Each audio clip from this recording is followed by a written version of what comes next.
This is the March 12, 2012 Planning and Zoning Commission meeting for the municipality of Anchorage. May I have the roll call, please, from the secretary?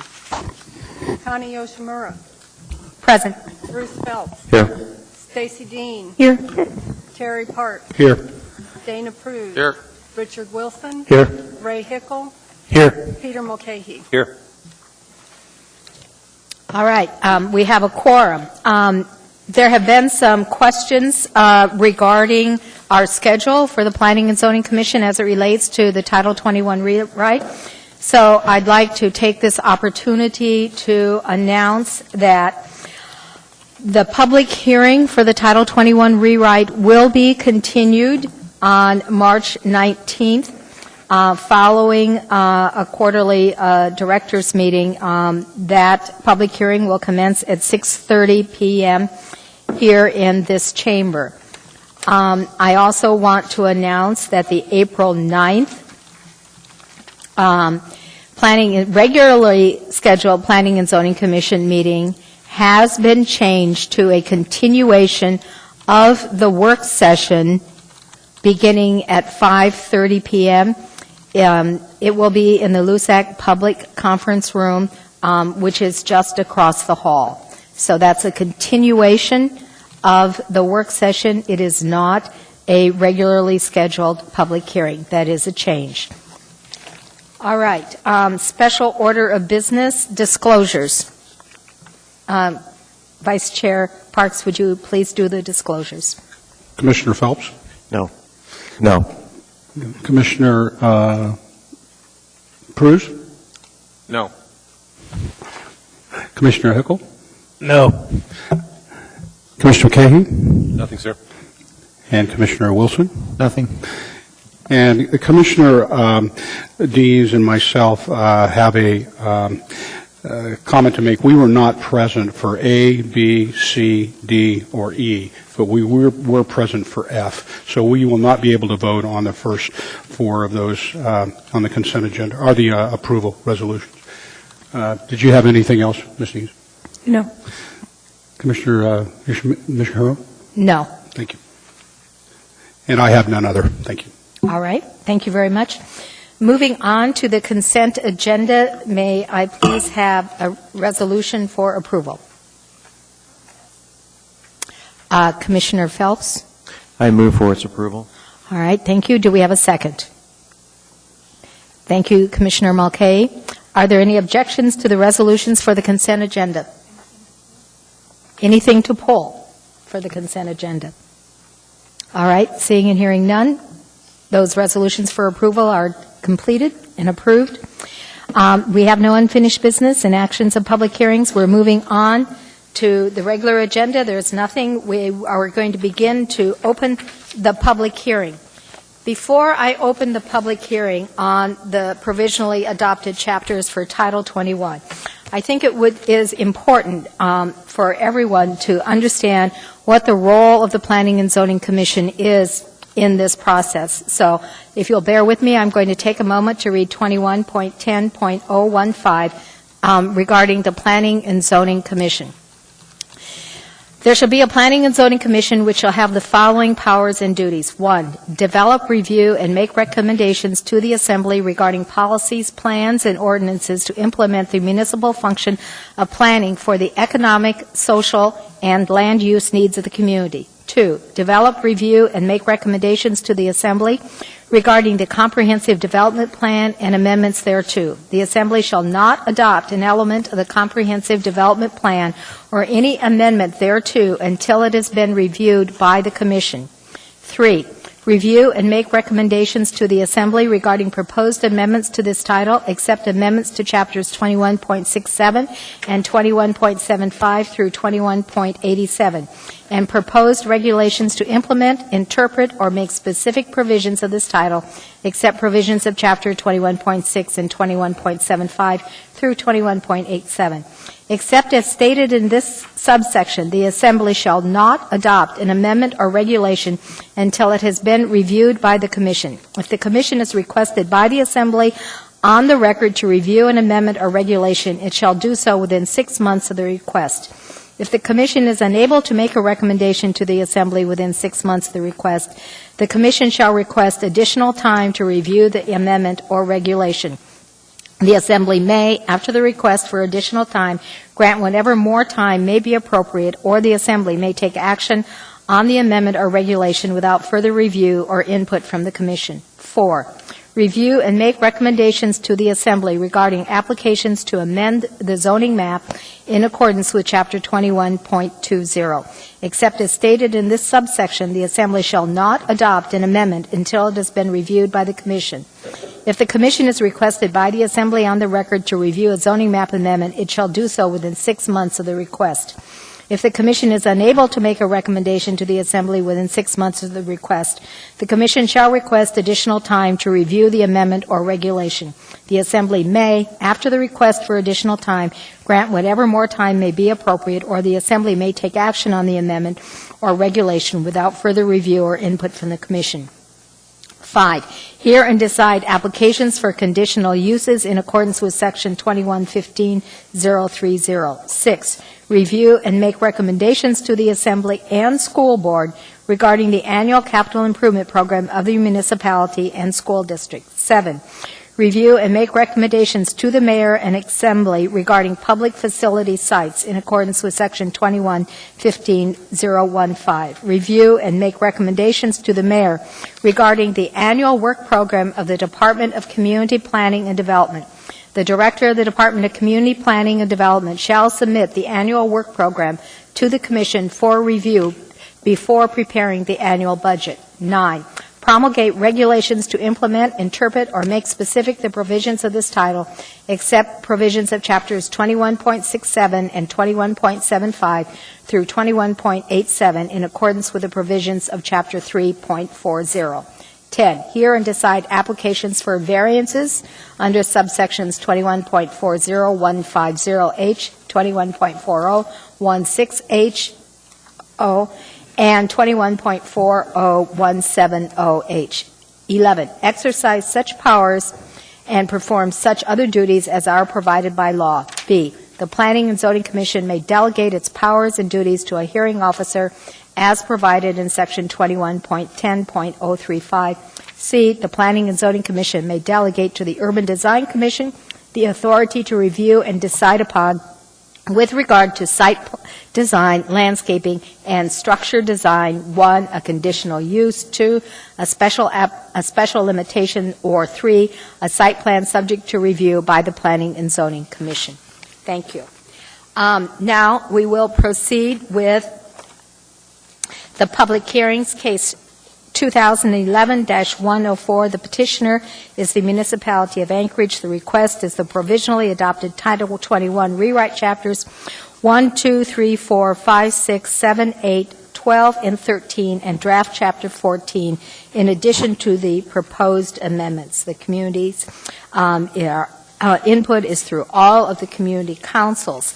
I would also like to read at this time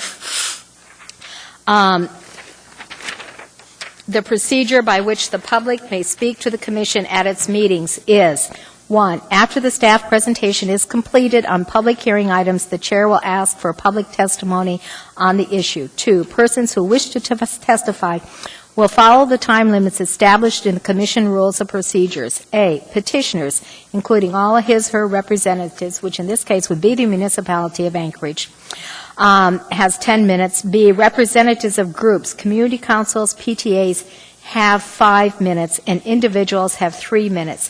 You may be a part of a community council, but unless you are the representative for a community council, your testimony, or any other group, your testimony will be that of an individual and will be limited to 3 minutes.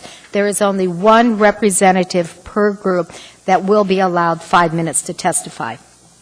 When your testimony is complete, you may be asked questions by the Commission. You may only testify once on any issue unless questioned by the Commission. That would mean that if you give testimony this evening, that is your complete testimony, and you will not be given an opportunity to have testimony once we continue the public hearing for next Monday evening. Just as a word of clarification regarding questions by the Commission, I have a screen in front of me, and if the Commissioner has a question, their name will appear on the screen, and I will identify them, and they will, through the chair, ask questions. If I see no one on the screen that has a question, then I will simply thank you for your testimony, and you will be allowed to sit down. So I just wanted to clarify that. An individual may have appeal rights relating to any action the Planning and Zoning Commission takes. Appeals must be filed with the clerk's office within 20 days after the Planning and Zoning Commission's final decision. Any individual may request written findings from any commission decision within 7 days. Because this is there will be a continuation of the public hearing, there will be no decision made this evening on any of the matters relating to the provisionally adopted chapters. Do the commissioners have any questions, or anyone has any questions? Okay. Staff, do you have any comments that you'd like to make before we hear from the public? We do not. Thank you. All right. All right. In regarding to case 2011-104, we now have the opportunity for public testimony. I'm assuming all of you are here to give public testimony, so I would ask that we all be fairly prompt. May we have the first person? Thank you. Good evening, Madam Chair. My name is Dan Coffey, members of the Commission. Nice to be here tonight. I think most of you know me or know of me. I've been a 65-year resident of this town. I've been an attorney since 1975, and I've got about 30-plus years in land use experience, various different matters relating to that.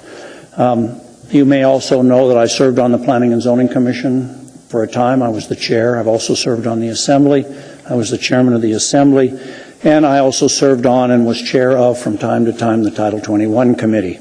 I think based on my experiences as an attorney and in the public capacity, I have a fairly substantial and detailed knowledge of the provisions of both existing and the draft code that is before you now. I call it a draft code for the primary reason this. It's not law. It's a draft of a proposed code. And it was heard by a far different assembly than we have now, and a different mayor than we have now.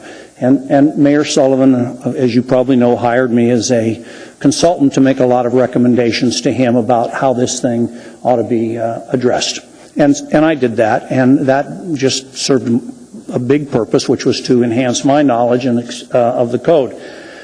I learned quite some time ago when I served in public bodies that it's always wise to have a set of, I call them guiding principles. When I was on the Board of Fisheries, we had one that said the fish came first. So here, my guiding principles are this. I think that in the context of a land use and occupancy code, we should strive to allow people to make the greatest and widest and freest use of their property, commensurate with concerns of public health and safety. I think the government's role should be to make sure that the public safety and health is protected. It's not the government's role to make economic decisions. I think the market is a far better place for economic decisions to be made than by central planners. And so my question to myself when I prepared my remarks tonight is, how does the code in the draft form it is today compare to the guiding principles that I think should govern how we would make these decisions on land use and occupancy? My view is that Title 21 is drafted substantially and unnecessarily limits private property uses beyond what is necessary to protect public health and safety. That's number one. Number two, I think the draft code increases central planning. And we've seen how central planning does not work in economies that have been driven by central planning. I think the draft code is predominantly based on aesthetic considerations, without a lot of consideration for the costs being imposed on us. I think the draft code, if it's adopted in its current form, that the government will make a lot of the economic decisions that are best left in the marketplace. And I think that the draft code increases substantially the cost of development and redevelopment. If there's any doubt about this, I think you could read Chapters 5 and Chapter 7 and the multitude of categories, subcategories, and subcategories that are found in the uses and the standards for uses in Chapter 5. And if you look at 7 and all the host of menu items that are in there that have to make choices, you can imagine that the permitting costs and so on will increase. I've already addressed my handout, Madam Chair, so I'll conclude my remarks. Okay. I'd like to hear him to finish his testimony. Thank you. Well, I know the Commission is doing this, and I hope that it's very helpful to you as you go through this very complicated process. The public hearing should help you. You should gather information, both specific and general. The work sessions can be very, very helpful. I would recommend, as I did in my handout, that you include working with people who are very knowledgeable in different aspects of our land use and occupancy so that you can hear from people who actually have to do things in that capacity. And you can do that at a work session. And my hope is that you resolve the issues with Title 21 in the way that allows the widest possible use of property, that conforms to the general and very often, frankly, conflicting provisions of the 2020 Comprehensive Plan, and that limits the power of the code and the staff to make economic decisions that I believe in the long run will be detrimental to our city. I also believe this is really a critical time because we are coming to a point where we're going to substantially change a 25, 28-year-old land use code in a whole host of ways. The effects will be significant on our city one way or the other. I believe if we would adopt it in its current code fashion, the draft code, it would be a negative effect on our city. And I believe if you folks will address the principles that I think are relevant to an appropriate consideration, that you'll be able to reach decisions that will not result in adverse economic effects on our community. And if there's any way, of course, that I can assist the Commission in your work, I'm happy to do so. Thank you, Madam Chair, for the extra time to answer the question. Commissioner Phelps. I guess, the basic question is that this is a extensive revision of the code. Almost complete revision of the code. And I guess the question is, do you really think it's necessary to revise to this degree? What's your underlying feeling about that? You mean to change the existing 21 to what's proposed? Where I'm going with this is that this is a very substantial change. We've got any number of principal changes to the way that the market responds to the development and principal changes to how development would occur. We don't know what the effects of this might be. So does it make sense to change the whole code at one time? Had I my druthers several years ago when I first encountered the folks from Clarion and their brand new code and all of the things they wanted to do, I asked the question, why don't we pick the 5 top 10 or the 5 top issues and address those that cause the greatest concern? At the time, I was a private citizen, and my comments were taken, I suppose, into consideration to some degree, but we went down a path that we're still on today, it was 2002, I believe, so here we are 10 years later, still wrestling with the same issues and still, frankly, facing exactly the same concerns about the scope and degree and consequences of a major change like this.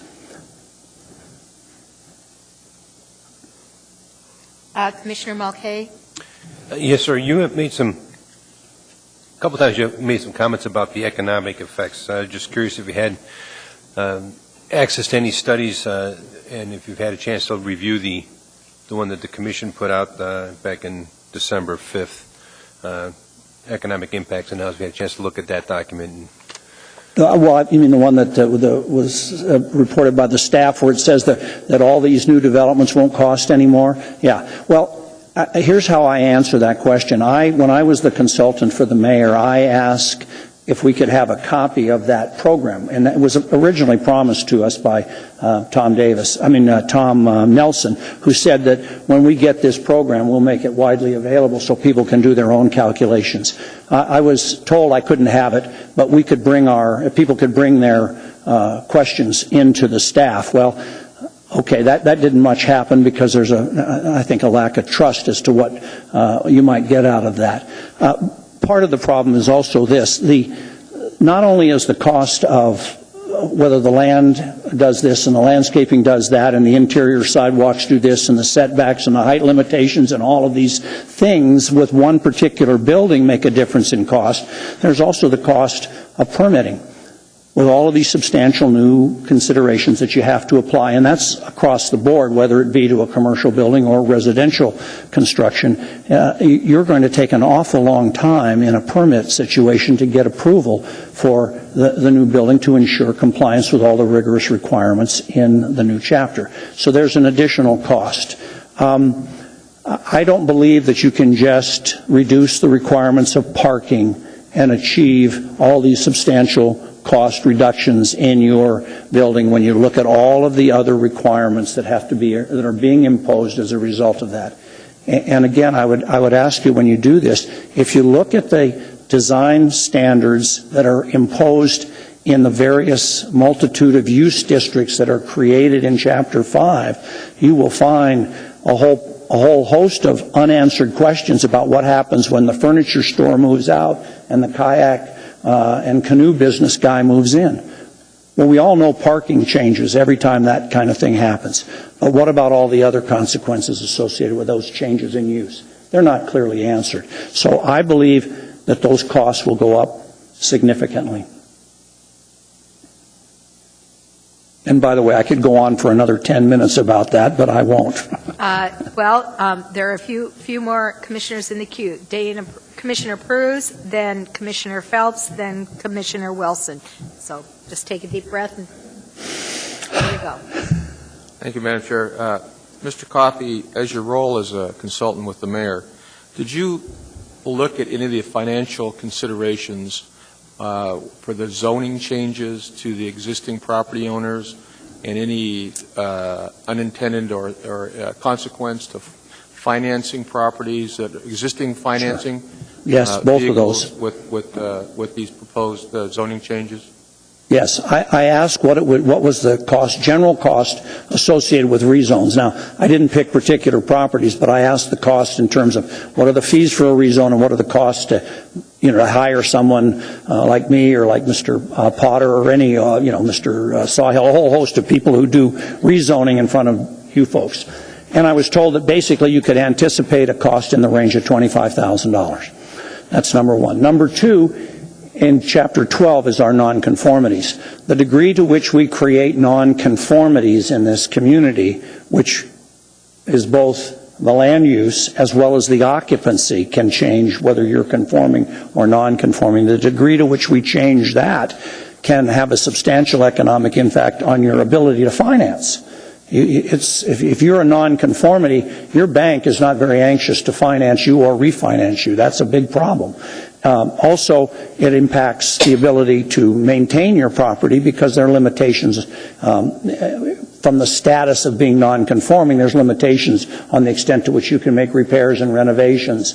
Those are addressed again in the proposals that are in front of you in Chapter 12, which will hopefully ameliorate a lot of those concerns. But if not, if they stay as it's currently drafted, you will find that there is a substantial cost increase as a result of nonconformities as well. Is there some place we could go or look or research an typical example? I'm sorry, I don't hear. Is there some place we could look and see a typical example of a piece of property that if it was rezoned under this change, what it would do to a property value, what it would do to the tax rolls to the municipality? Well, I think you're going to hear about that tonight from a whole host of people because, for example, the proposal is to limit the I-2 property to strictly heavy industrial with a little bit of office allowed if it serves the industrial purposes. And we've got a lot of I-2 property in this jurisdiction, and the comprehensive plan, 2020 comprehensive plan, uses the phrase substantial surplus of industrial land. I also understand that the commercial property study, which is still in draft, it's not done, also recognizes that the industrial study we took some time ago through when Tom Nelson was the director is, I think the words they used were substantially flawed in the draft. So you're going to hear about what happens if you require changes in zoning or you make certain zones that have certain allowable uses in them today, and you don't allow them in the future, you'll hear about those consequences.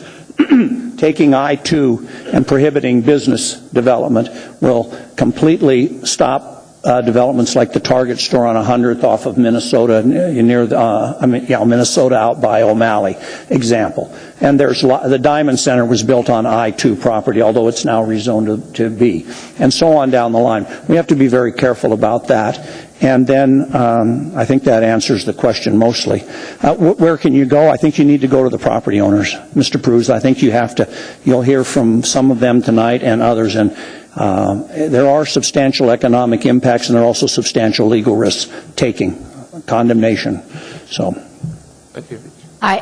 Commissioner Wilson and then Commissioner Phelps. I got those mixed up. So, Commissioner Wilson, you're next. Mr. Coffey, you've indicated a couple of comments about various specifics, and that's very helpful, but I'd like you to kind of give us as a commission, because we're looking at the whole ball of wax here, and we've got to prioritize. Yes. What are your top 5 things that you would urge us to really take a close look at and change, and how so?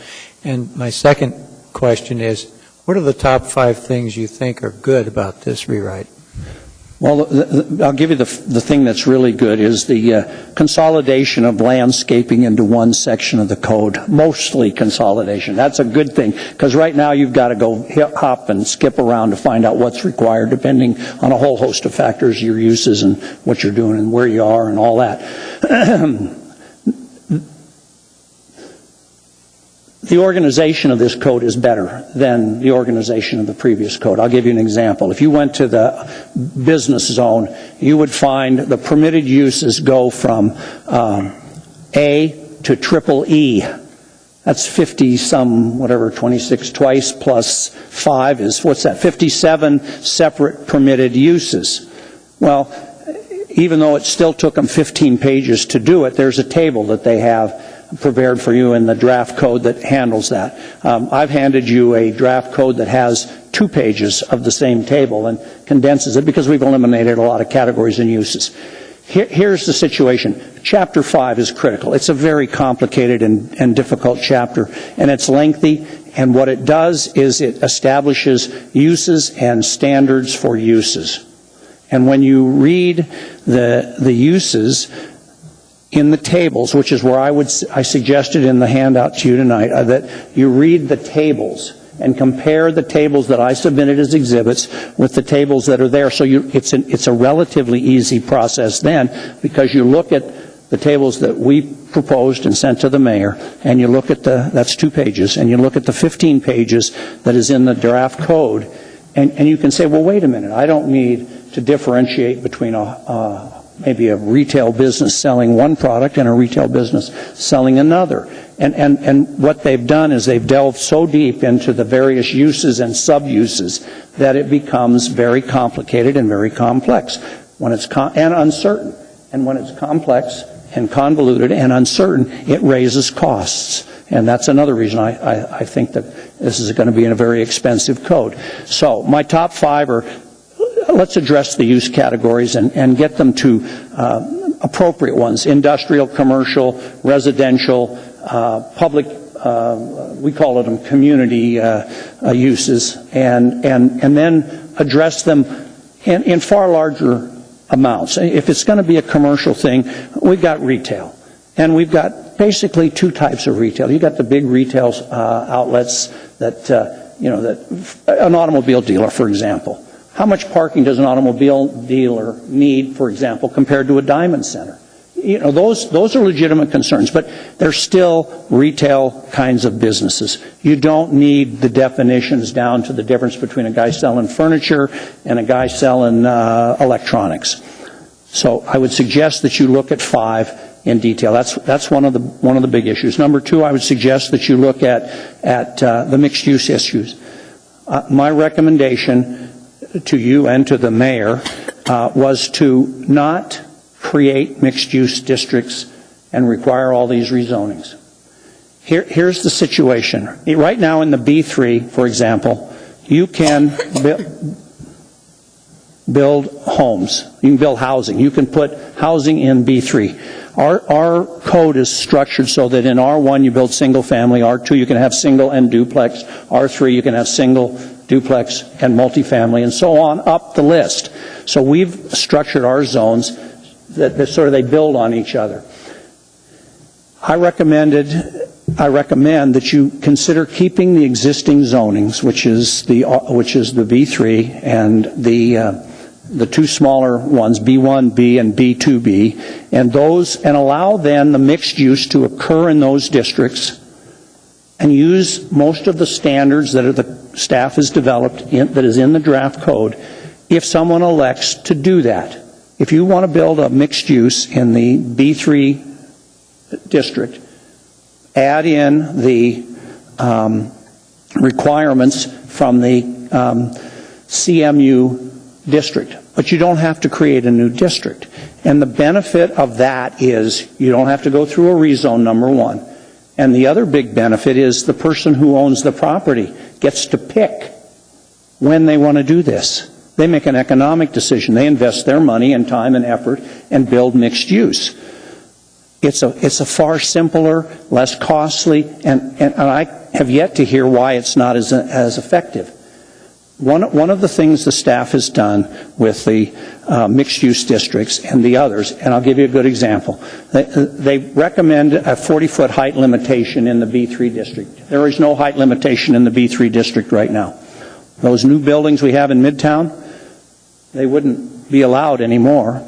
The jail property ones, the Alaska USA Federal Credit Union, you'd have maybe a 3 at most, maybe a 4-story building. Why do we want to do that? Well, I'll tell you why. Because then if you change to mixed use, they'll give you back unlimited height. So there's your club to get folks to agree to change their property. And they're going to do it for you. First of all, they're going to do the land use plan map, and that's where all the new zones are going to appear. And they'll come in front of you, and then they'll come in front of the assembly for approval. But basically what it amounts to is if you do it that way, the staff is picking winners and losers, and they're making the economic decisions that are far better left to the private sector guys. And as I said in my remarks, I believe we should only do those things that require public health and safety, and we shouldn't be making the economic decisions, and we certainly shouldn't be picking winners and losers. And if you allow, or require even the standards for mixed-use development in those proposed zones, and you say in the B1A and the B1B, B2B, you say you can use these if you're going to build a mixed-use development. We understand why they want to have some of these things, some of these amenities, and some of these differences. It's a mix of residential and commercial. But to require this and to put the pressure on the people who own property to comply with a new set of staff-developed proposals just makes no sense. They've added one other thing in this deal also, folks. They've said any director of a municipal department can initiate a rezone. That's in Chapter 3. Any director. You know how many directors there are in the list of important phone numbers that the mayor's office publishes? You know, they go police and fire and health and human services and all of these different departments. I counted them. There's 17 of them. You want the director of health and human services to initiate a rezone? We don't allow that today, nor should we allow it, because it's a coercive tool. So I wouldn't allow that. That's another big no-no as far as I'm concerned in the code.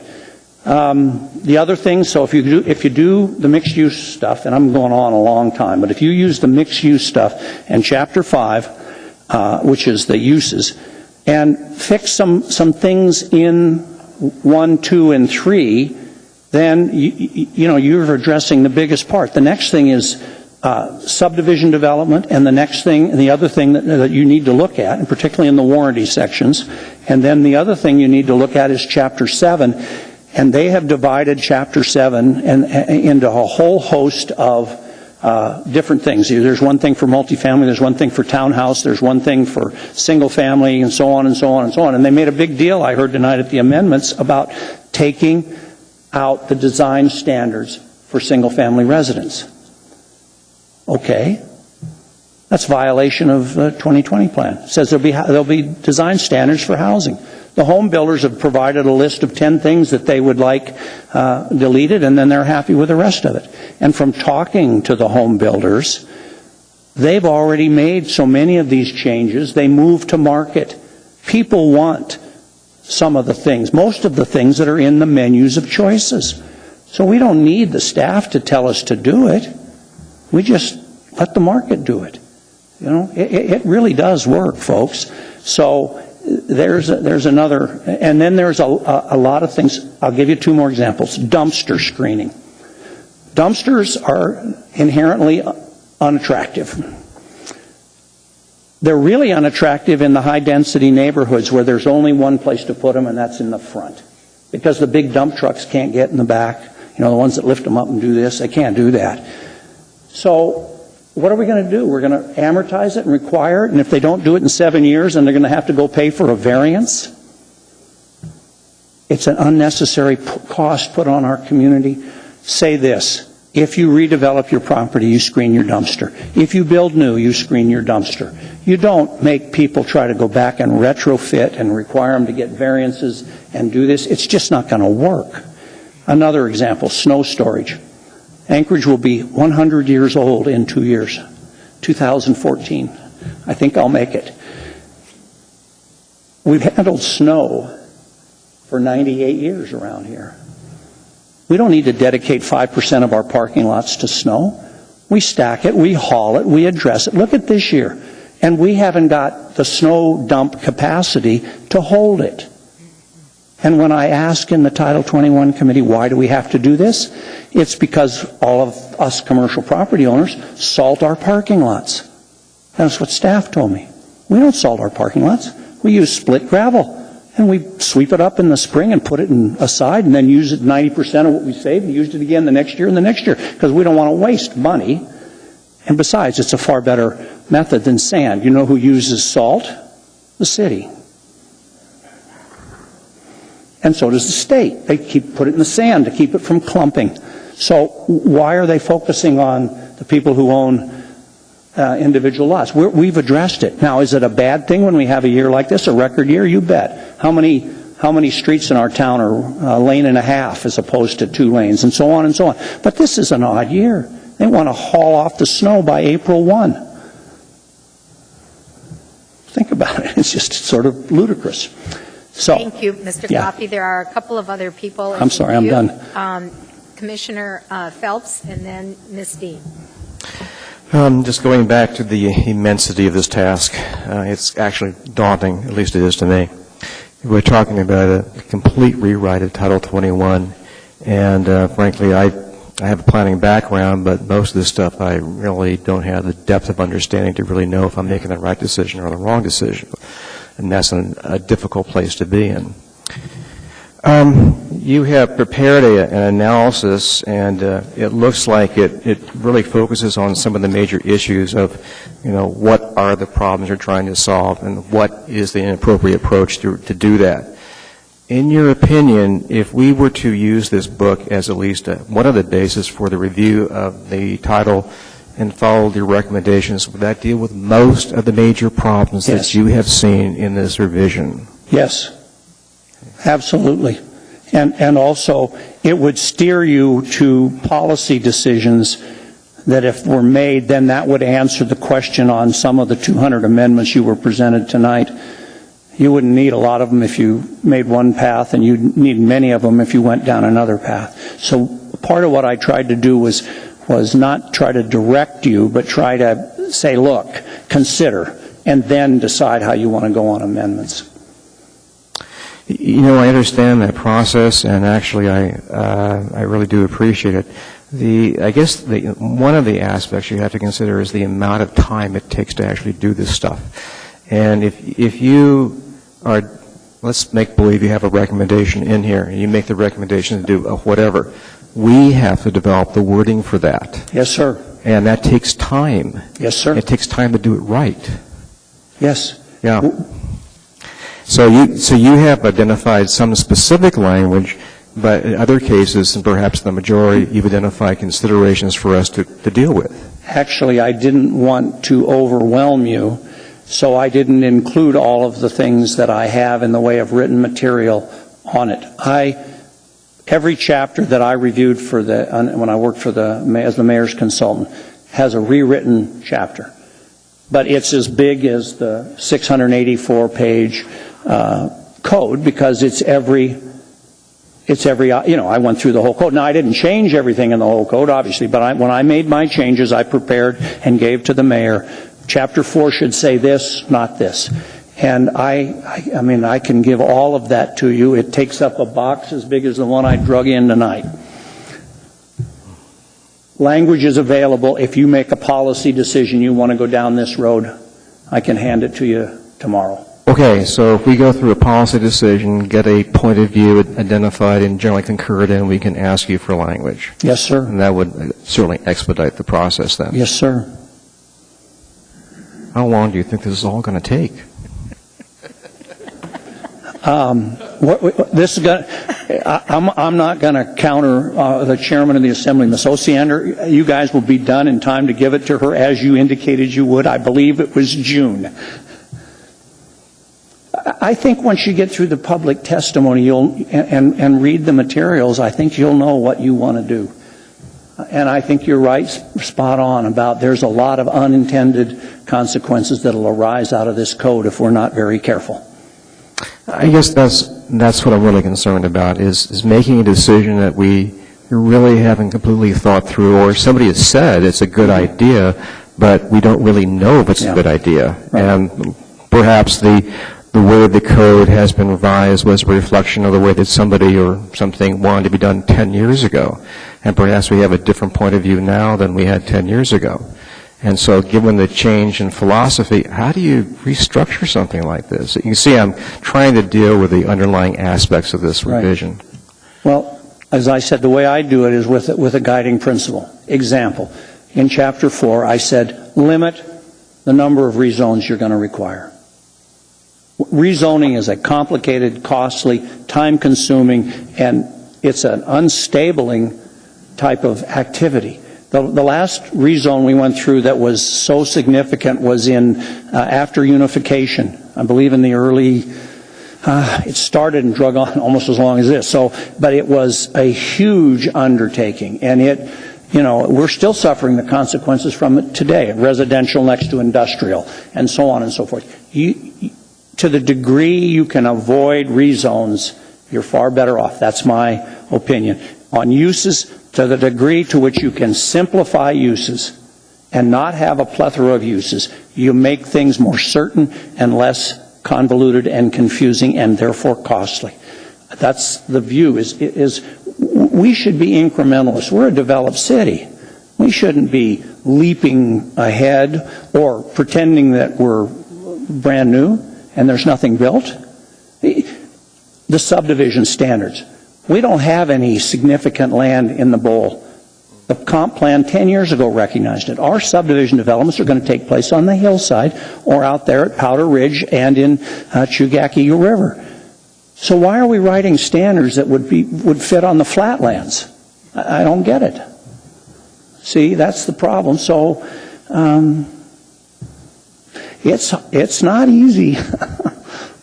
So I'm just thinking about procedurally how we do this, because unfortunately we're tasked with the responsibility of actually figuring this thing out. Yeah. The way that I was thinking, well, as you know, the staff has identified all the changes, and we can either accept those changes, and that's what we're doing right now, or a different approach would be to look at what you had reviewed, and then look at some of those policy issues, and then make the determination, and then compare the results of that with what the staff has recommended, and work it through that way?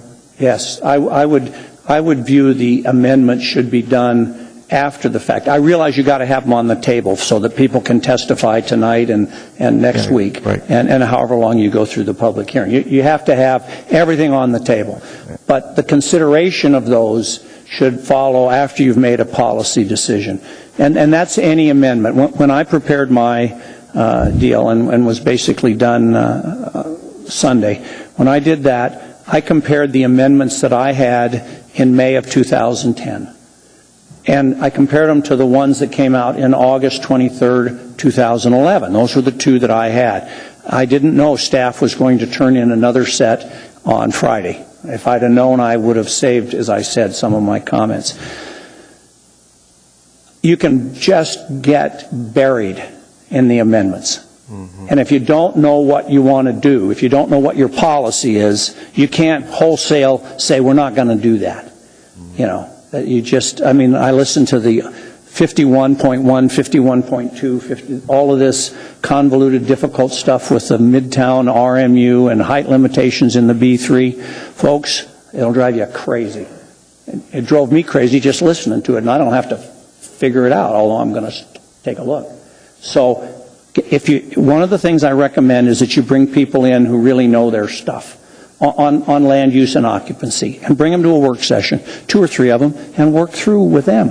What do the nonconformities mean? What do all these plethora of uses mean? What do we do in a rezone situation? And there's people with lots of expertise in this town who have actually done things, who are available to you and will make themselves available to you to answer those kind of questions in more detail than I can even answer them. And I've been living this thing for 8, 9 years. I'm taking up too much time, but did you just do this? I'm sorry? Did you just prepare this recently? Well, I spent the last 10 days on it, yeah. Were you on contract? No. Thank you for your work. Yeah, you're welcome. Ms. Dean. My questions have been answered. Thank you. All right, thank you. Commissioner Mulcahy. Yes, Mr. Coffey, the provisional draft significantly changes the role of the Urban Design Committee and the relationship between our commission and that committee. Could you talk about that for a minute and your thoughts? What I like is the way it says now, you can delegate to them, which you might do on a case-by-case basis. I would not transfer those responsibilities from you to them that they have listed in chapters 2 and 3. That's totally inappropriate. You are a mandated by charter body, and you've had long runs and existence, and this is the most important body, public body of multitude of members after the Assembly. You guys this is a critical committee, and to delegate all of those things to UDC, which frankly even the staff has admitted has been dysfunctional over the years, they said that, although they claim now that it is not. Well, I understood they couldn't make a quorum the other night, so who knows. Just keep it, and then if you have something and you're real busy and you can't do it, you can delegate it. The provisions in the existing code allow a substantial amount of delegation. I would not do that. That would be a real mistake. And the other thing I wouldn't do is I wouldn't have people jump back and forth between P&Z and UDC, which is what they did with trails and streets. Commissioner Parks, and I believe this is the last question. All right. Mr. Coffey, one of the things that concerns me when looking through this is there's a lot of long-term planning that goes into the city. And we have a 2020 plan, we have a West District plan. Could you kind of address what you envision the planning and zoning how they should handle those particular long-term or long-range plans? Well, there's a comment in my submittal to you guys on that. It's about a page, a little more than a page in that first table, 2101-1, on the elements of the comprehensive plan. And then there's a provision also in Chapter 1 that basically says that there's an amendment somewhere in the new stack. It was mentioned in the old stack, but that says basically that they're going to have to go to the comprehensive plan and all of its elements every time there's a land use application before the commission. Those plans are general statements of policy. We want design criteria for homes. That's a policy. What does that mean? Title 21 says it. So the first thing you need to do is make sure that everybody understands that Title 21 is where you go when a land use application comes to you. That's where you go. Title 21. We're supposed to spell out what the specific rules are. Okay, so that's number one. Number two, the land use in the draft code, the table includes elements that have never been adopted. They're plans. their concepts. There are adopted plans in there. What I recommended to you in my handout was that you use, obviously, the 2020 comprehensive plan, which is the key element. I mean, the adopted plan from 2002. And then you add to it those major elements that would apply to how we manage our city. Everything that you leave out of that table, it's not part of the comp plan, but in the words of the draft ordinance, it may be used for planning purposes, which is a great place to use it when you plan something. But it's a terrible place to use all of those different code and plans every time some poor guy comes in for a land use permit of some sort or another. You want to look at the pedestrian plan, the bike plan, and I mean, God, go on and on and on. It goes on, the Section 36 plan. Get it down to the ones that really matter. And I would suggest to you the ones that really matter would be things on the order of the Hillside District Plan, recent in time and developed, and deals with two of the big key issues on the hillside. Drainage and roads. Secondly, I would suggest that you use the major plans, like the long-range transportation plan, and some of these major plans that are reviewed, used. They're part of AMATs, and they go on, and they're on a cycle of about every 5 years. I think they're doing that again, and I did one when I was on the Assembly. And I would limit the number of things that you put in the list of the comprehensive plans in that table. And I would say, all of these other things, great, use them for planning purposes. The Section 36 study, you bet. Well, we had some work on it. What do we want to do now? Well, look at this. We'll plan around this one.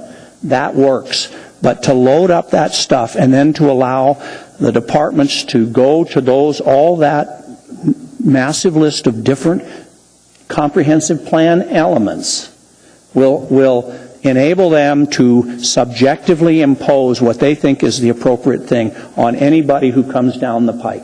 And that would be a major disaster. Because it's arbitrary. It won't always be, but it can be arbitrary and capricious and unreasonable. And you can't argue with a subjective interpretation of a subjective plan. One more question. Yes, ma'am. Commissioner Phelps. I apologize.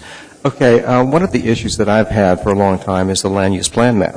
Mm-hmm. And what you do is you develop the plan map, and then after that you develop the district codes and Title 21 amendments. That's the way it's typically done. This way it's entirely the opposite. My concern is that we may be adopting in Title 21 changes things that are going to be inconsistent with the plan map and vice versa. I would much prefer to do the plan map first and then do these changes, but we're not going to have that opportunity. So how do we deal with this potential inconsistency? Are we conservative, for example? Well, they introduced didn't introduce, that's the wrong word. They have prepared a proposed land use plan map, but it hasn't been introduced in NTU or to the Assembly. But it was used by some folks to make comparisons when the Midtown issues of the rezones were made. And it's funny, you look at Midtown now, and the bulk of it in the corridors between Fireweed and International Airport. I mean, if you look at it, there's some residential and RO and this other, but it's mostly a commercial zone, right? And it's mostly B3. When you looked at it after that, at that land use plan, there were more colors on that map than the coat of many colors. And it was amazing because you could see it's spot zoning. That was the thing that occurred to me when I saw it. This is spot zoning. They got RMU here and CMU there and NMU here and all of these other little zones they're creating, and they got them scattered all over Midtown.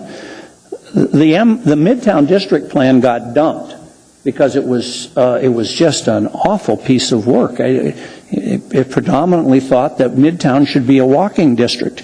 And I have a vision of sprinting across Benson Boulevard, in the walking district. We're not a town where walking is the primary modes of transportation, and that's absolutely reflected in Midtown. So the MT1 and MT2 was dead and gone long before I came along working for the mayor. So it's no big deal that it's gone. They shouldn't use that as some sort of we're making life better for property interests. it was a horror, and it would have really killed Midtown and it would have resulted in a lot of litigation. So there's the answer to that, I hope. Yes, ma'am. Mr. Coffey, thank you for your testimony. Thank you. I appreciate the opportunity. For your community service as well. Thank you. All right. May we have the next person, please? Please clearly state your name for the record. If it's more than one syllable, please spell it. Thank you. You guessed. Thank you. My name is Jim Lotzfeld, L-O-T-T-S-F-E-L-D-T. I got to serve on this commission for about 3 years in the early digits of this past decade. And when I started on the commission, we were talking about Title 21, and 3 years later, when I left the commission, we're talking about Title 21. I somewhat envy you, despite the work in front of you, you at least can see the light at the end of the tunnel, which is something I was never able to see when I was a planning and zoning commissioner. I was appointed by Mayor Begich, and I think it's safe to say I'm both a friend and political ally of Mayor Begich, but I would endorse and completely agree with everything that Dan Coffey just presented to you. From my years on planning and zoning, his comments and his guiding principles reflect some true wisdom that I tried to bring as a P&Z commissioner. There's an area of the Title 21 rewrite that I'm most concerned about, and everyone has their hobby horse. My hobby horse is the I-2 zoning. Imagine you're at C Street at Diamond and you're looking south along that corridor, and Target is up ahead, and you can then see where Minnesota turns into O'Malley and then hop over. Sirius built some office buildings over there. There's Target. That's all I-2. Under the new definition proposed for I-2, you wouldn't have those office buildings and you wouldn't have Target. You'd have a steel smelter and maybe a pig farm. And part of that area abuts up to residential. I don't think as a community we really want that to be I-2. There's no land use planning map that provides any guidance. And so what you're going to have happen if you don't go back to the original definition of I-2 is you're going to have property owners that had parcels maybe worth a few $1 million have their parcels suddenly become worth 30% of what the previous value was. You're going to have massive rezones, and then you as a commission, at least when I was a commissioner, the big bugaboo is spot rezones. Oh, we don't want to do that to spot rezone. We don't want to do that to spot rezone. Well, that's what's going to have to happen for that area to meet its highest and best use, which is going to be office and retail development. And it puts the different property owner at odds with each other. So if you're Udelhoven and you really have an industrial use off of C Street in a little bit, and then you put a new business zoning right next to you, maybe they object because they don't want suddenly the new zone impacting how they use their property. It'd be far easier, cheaper, and fairer to go back to the original zoning, the allowable uses under I-2, like we've somewhat done with I-1 so far in the draft. And you would preserve property values, you would let the market decide, and it would be much more fair to the property owner. That's the gist of my remarks. Thank you very much. Commissioner Hickel has a question, so please stay put. We were instructed as a commission that this was primarily driven by the surrounding neighbors or neighborhood, whatever you want to call it. How is keeping the snow dumps, the industrial uses, the peat dumps, the topsoil manufacturers next to grocery stores, that move is already happening. How is that beneficial to the neighbors? And do you know anything about how that came about? I think there's a lot of ignorance, and what happens is this has become kind of a political football with people on the left wanting much more centralized planning and maybe people on the right wanting less. And so I think maybe homeowners somehow think the more restrictive Title 21 is somehow better for neighborhoods. But in this case, if you live anywhere in this area, it's actually worse for your neighborhood. And when I've talked to members of that community council and kind of explained that this area could very well be a Whole Foods grocery store or a nice restaurant versus a steel smelter, what would you prefer? And it's obvious what they would prefer, and little light bulbs go off. But, so far Title 21 has really been the playing field of staff, policy wonks, and politics.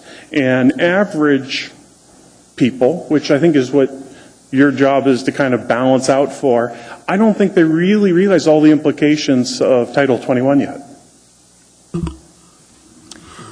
Thank you very much for your testimony. Thank you for your service on the Planning and Zoning Commission. You may or may not know that we have a vacancy.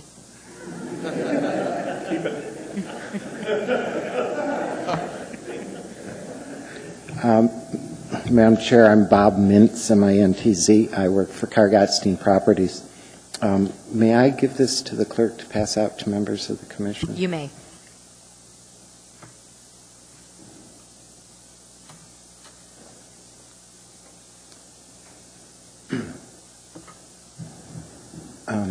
What's being passed out is a cover letter with my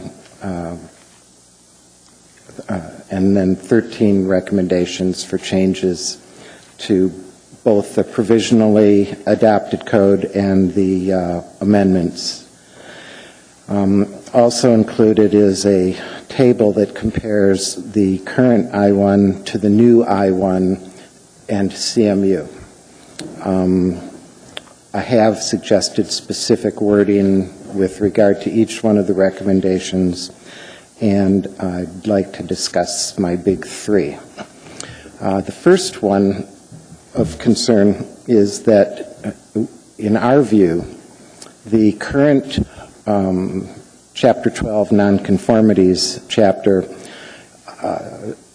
does not afford owners of existing property the same latitude they have to make maintenance and repairs to existing buildings as the current code does. And it's very nuanced discussion, but I think that if you carefully read the new code has a restrictive approach. Here's the 5 specific things you're allowed to do and the context within which you're allowed to do them. The current code says you can make any kind of maintenance and repairs that you want, but it puts a dollar limitation and a time period limitation. In terms of the scope of what you're allowed to do, the new code is far more restrictive, and we think would have an adverse effect on our ability to maintain our property. The second big issue we have is the change in, under the current big box ordinance, if you're doing exterior improvements, there's a 10% surcharge that is assessed and has to be used to bring your existing non-conforming building into closer compliance. Under the new code, it's 20% surcharge, and it applies not only to exterior improvements but also interior improvements. And then the third thing I'll mention is that because of the fact that the old code and the new code both use the similar terminology, they both use I-1, they both use B3, but it's misleading because the I-1 in the new code is quite a bit different than the I-1 in the old code, which is why I've put the table there. But the impact of that particular change on the Huffman Business Park is to eliminate a substantial number of allowable uses that have been there, for over 10 years. Mr. Mintz, there are some commissioners in the queue. Commissioner Cruz, did you? I'd like to request that Mr. Mintz finish his testimony before questioning. Okay. You have additional comments? Not really. I think the letter probably says it better than I do here. But Commissioner Mulcahy does have another question. Well, first of all, thank you very much. Very useful documentation here. Under your Roman numeral I conformity there, the first sentence is something that I've been wrestling with, trying to get a handle on. You say something about a percentage of the existing real estate structures and site plans that not comply. Do you have any data to back that up, or had done any even back of the envelope type analysis, or is that a study? Yes. I guess my comments on Roman numeral number 2 addresses the question of uses and how they're changing from the current code to the new code. But the new code imposes district-specific standards, use-specific standards, design and development standards. And if you apply these standards to any existing property,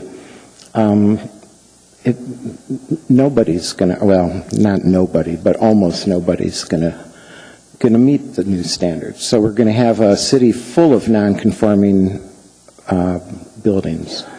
And so my approach is not to, I don't really see a problem with trying to move existing property in a different direction, but I think that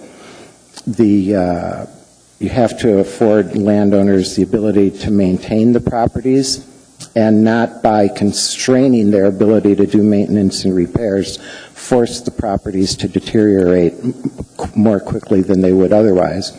And then I think that you have to be a lot more measured in how you really assess costs on existing landowners who built their buildings in complete conformity with what the rules were at the time they built them. And following up, if you're not comfortable answering, I understand, but just off the top of your head, for Howard Gottstein properties, how many you feel would be compliant with the new code? None of them. None of them. Thank you. Just stay right there, because we have 3 other people in the queue. Commissioner Phelps. You have made comments specifically on nonconformities and I-1.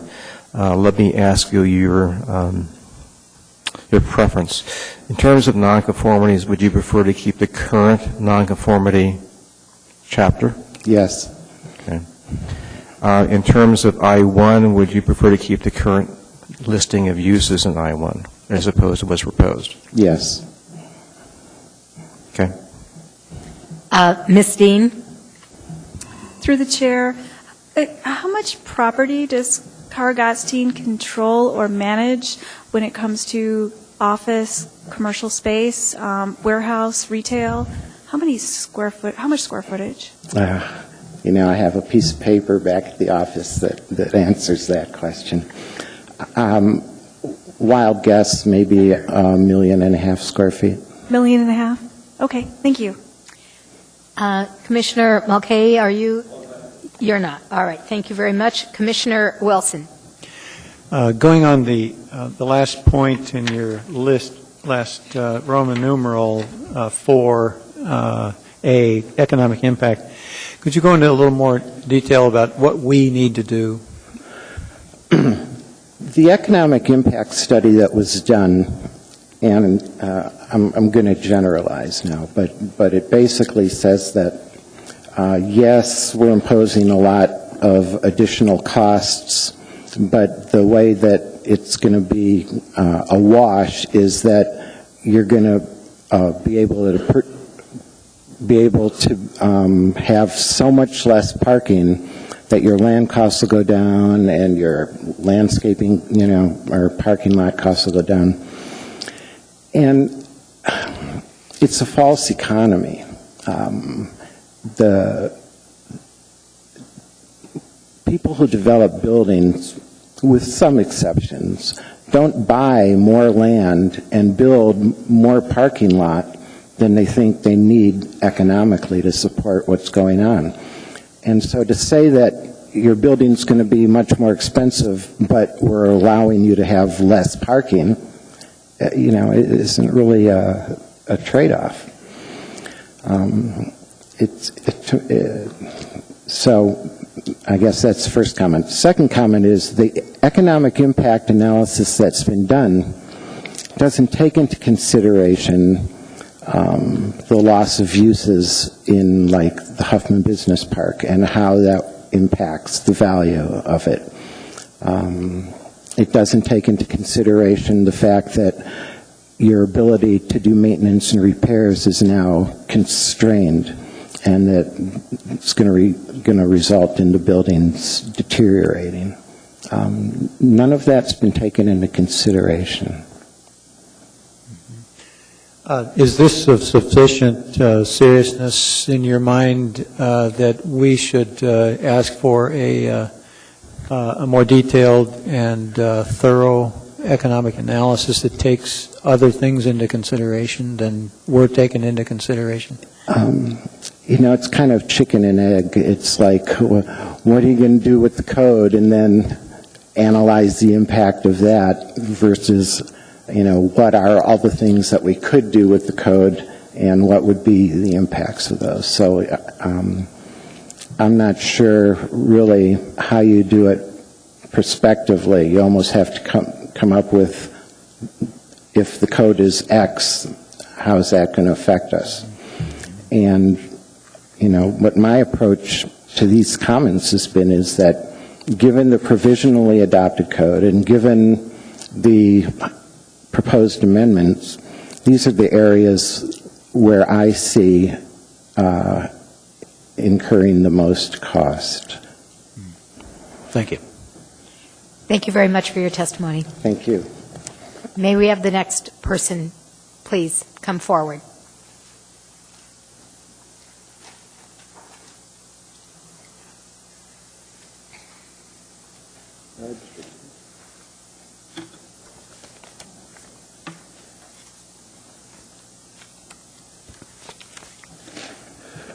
Before I start, I'd like to offer a solution to your problem at the end of my testimony when I run out of time. My name is Don Dwiggins. I'm an architect. I've lived here and worked with Title 21 38 years. Title 21 may have issues, the current one, but this is throwing the baby out with the bathwater. It's a quantum leap in complexity and cost. The notion that you must pass this because of the huge investment in time is specious. 9 years of effort have not yielded a better land use tool. It is written with the intent of overwhelming you, so you'll not attempt to change it.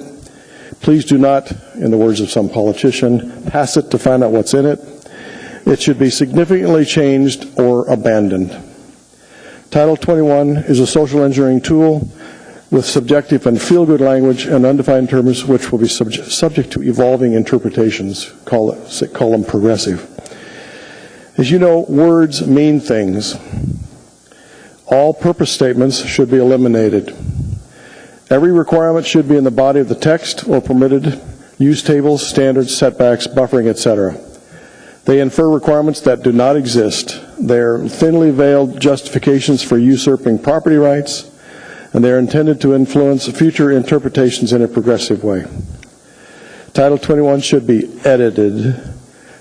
Please read every word and make sure that the need for that word is there and the meaning is clear and what effect it will have. Edit it so it is written in code language. When you go to the building code, you go to chapter 10, for example, and it says, this is what's required for stairs. You go to Title 21, and there's 11 definitions of how they're going to provide quality of life in the purpose statements, and those should be taken out. It should be rewritten in objective rather than subjective language. It should remove redundant statements. How do you legislate appropriate balance, community goals, sustainable living, livable community, property values, neighborhood identity, economic vitality, employment opportunities, complementary to surroundings, and so on and so forth? Title 21 is filled with language that clearly indicates an adversarial relationship between the authors and the property owners. It implies all development is bad and should be controlled. The balance that is sought is one of the government controlling all development. It was written by a bunch of ivory tower thinkers. Staff claims that you can build the same amount of building as now with all the new requirements, and it will cost 10% less. The letter I gave you has some examples in there I would like to go over with you. That's patently absurd. In my opinion, it eliminates 15 to 35% of what you can do with a piece of property.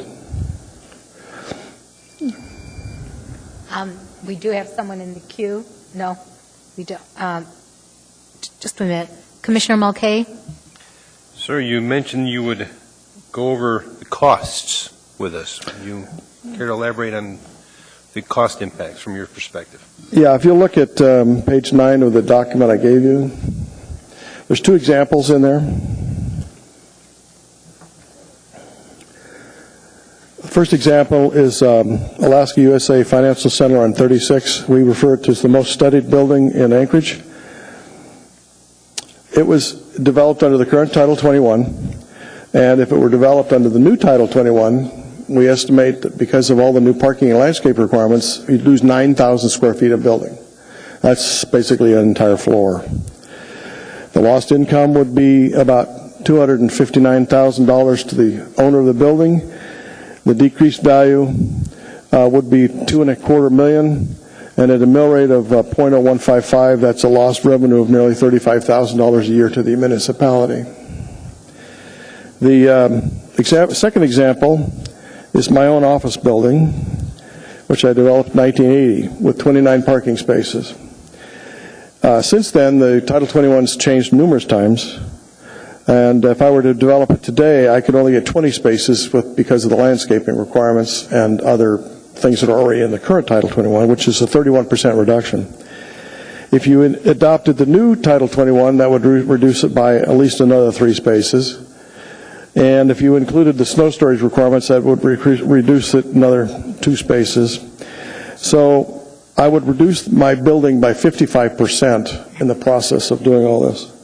59% of that's 55% reduction in parking, 59% reduction in the building. So, anybody that says that this doesn't cost something, and as Dan Coffey said, that doesn't count the permits, the rezoning, the platting, and all of the appearances before committees, and the number of new reviews that are required for unknown mythical consultants that they make up the names of. We don't even know how to hire them, when they're required, or whatever. So I guess I'll leave it at that.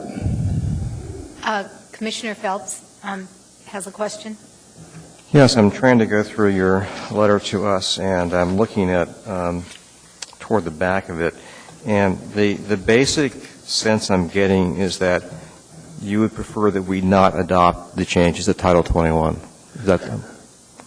Yeah, if you don't make drastic changes to it, we might as well just stay with what we have.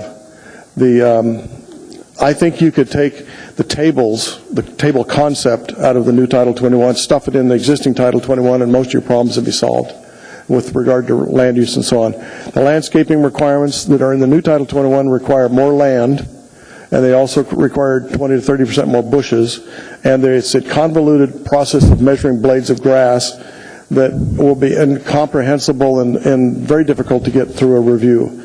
Right now, the landscaping in this town is working. You go around, you look at any property that's been developed in the last 25 years, and you'll see trees, and it's growing. Buildings that I've designed, I can't see them anymore because of the trees. The landscaping ordinance works. The one we have is currently working, and we don't need to, magnify that. Yeah, I'm fairly familiar with the title, and it's been developed over many, many years, and each of those sections that have been added, like landscaping, for example, went through a very rigorous review. I think landscaping took about 2 years and involved lots of different entities. Yeah, it also occurred during the recession of the 80s when no developers were around to argue with it. So you're basically saying that, well, I'll say it differently. You feel the current Title 21 essentially is functional, is working right now. Yes, I do. Okay. Do you see any particular areas where it needs to be changed?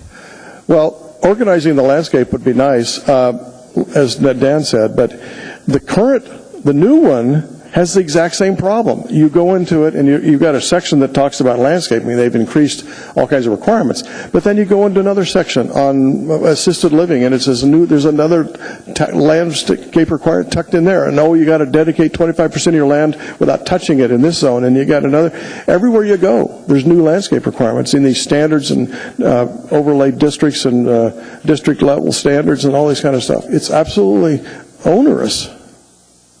Well, using landscaping as an example, do you think that the existing statute, that section of the title that deals with landscaping, effectively accomplishes landscaping that we need in this community? Absolutely. Okay. Thanks. Mr. Dwiggins, you said you had something that you wanted to wind up with? I'll just tell you what I think you should do. I thought you'd already... Everyone's entitled to my opinion. Okay. I would suggest that what you do is you gather up all the amendments and recommendations, put them in a big pile, sort them out by where they apply, the chapters and sections that they apply to, and then you read the section at one by one, and you look at all the suggested changes and recommendations for that section, and then you make up your own mind, and you take a red pencil and you cross out the words that don't mean things or don't need to be there, and you create an S version of Title 21 so that we can all look at it in its final context. And in the meantime, along the way, you decide all those policies that Dan was talking about. Do we want all these midtown zones? Or do we want all these mixed uses? You can easily solve the mixed use issue by just adding whatever additional word here and there that is necessary so you can do it in every zone, which you can't already anyway. And then if you have to, you amend the 2020 plan or the land use plan to match up with what you're doing. Simple. Thank you, Mr. Wiggins. May we have the next person come forward, please?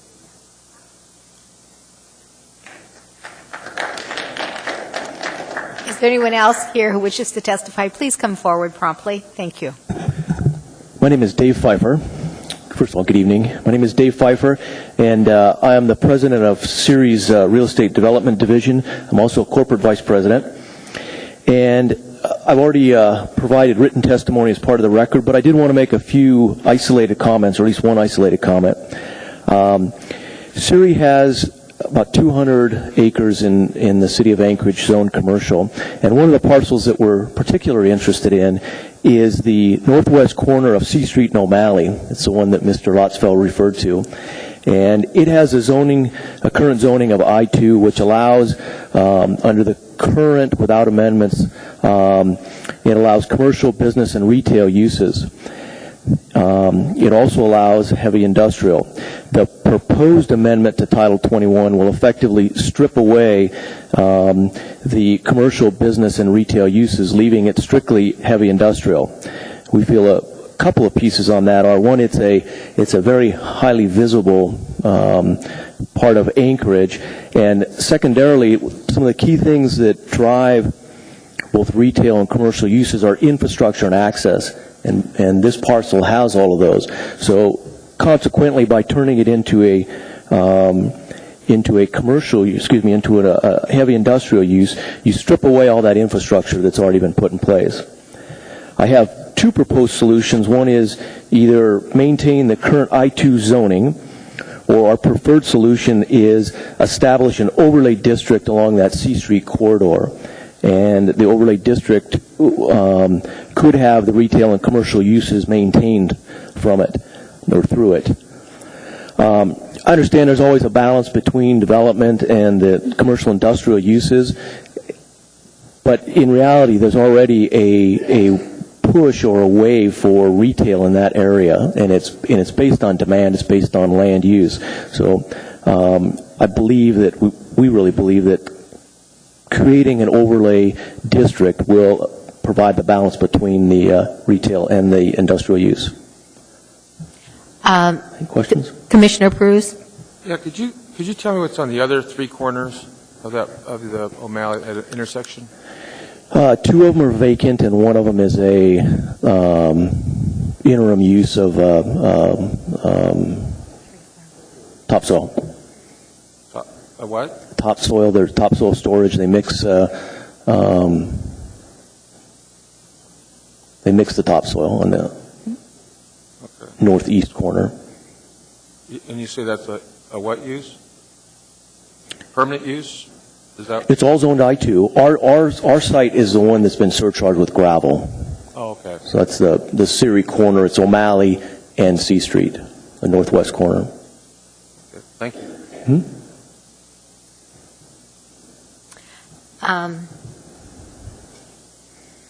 So if you were I have a question. So if you were in the work session, you heard comments about the fact that this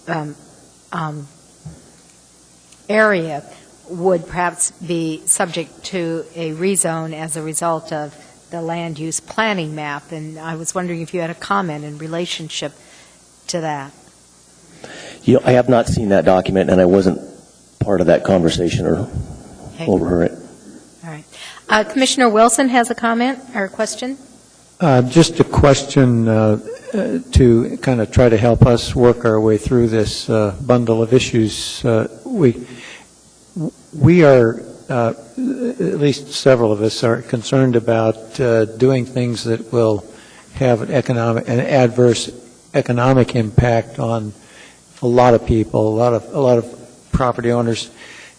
And there are sometimes good reasons for decisions that result in that, but it appears that this is a common theme that we're hearing.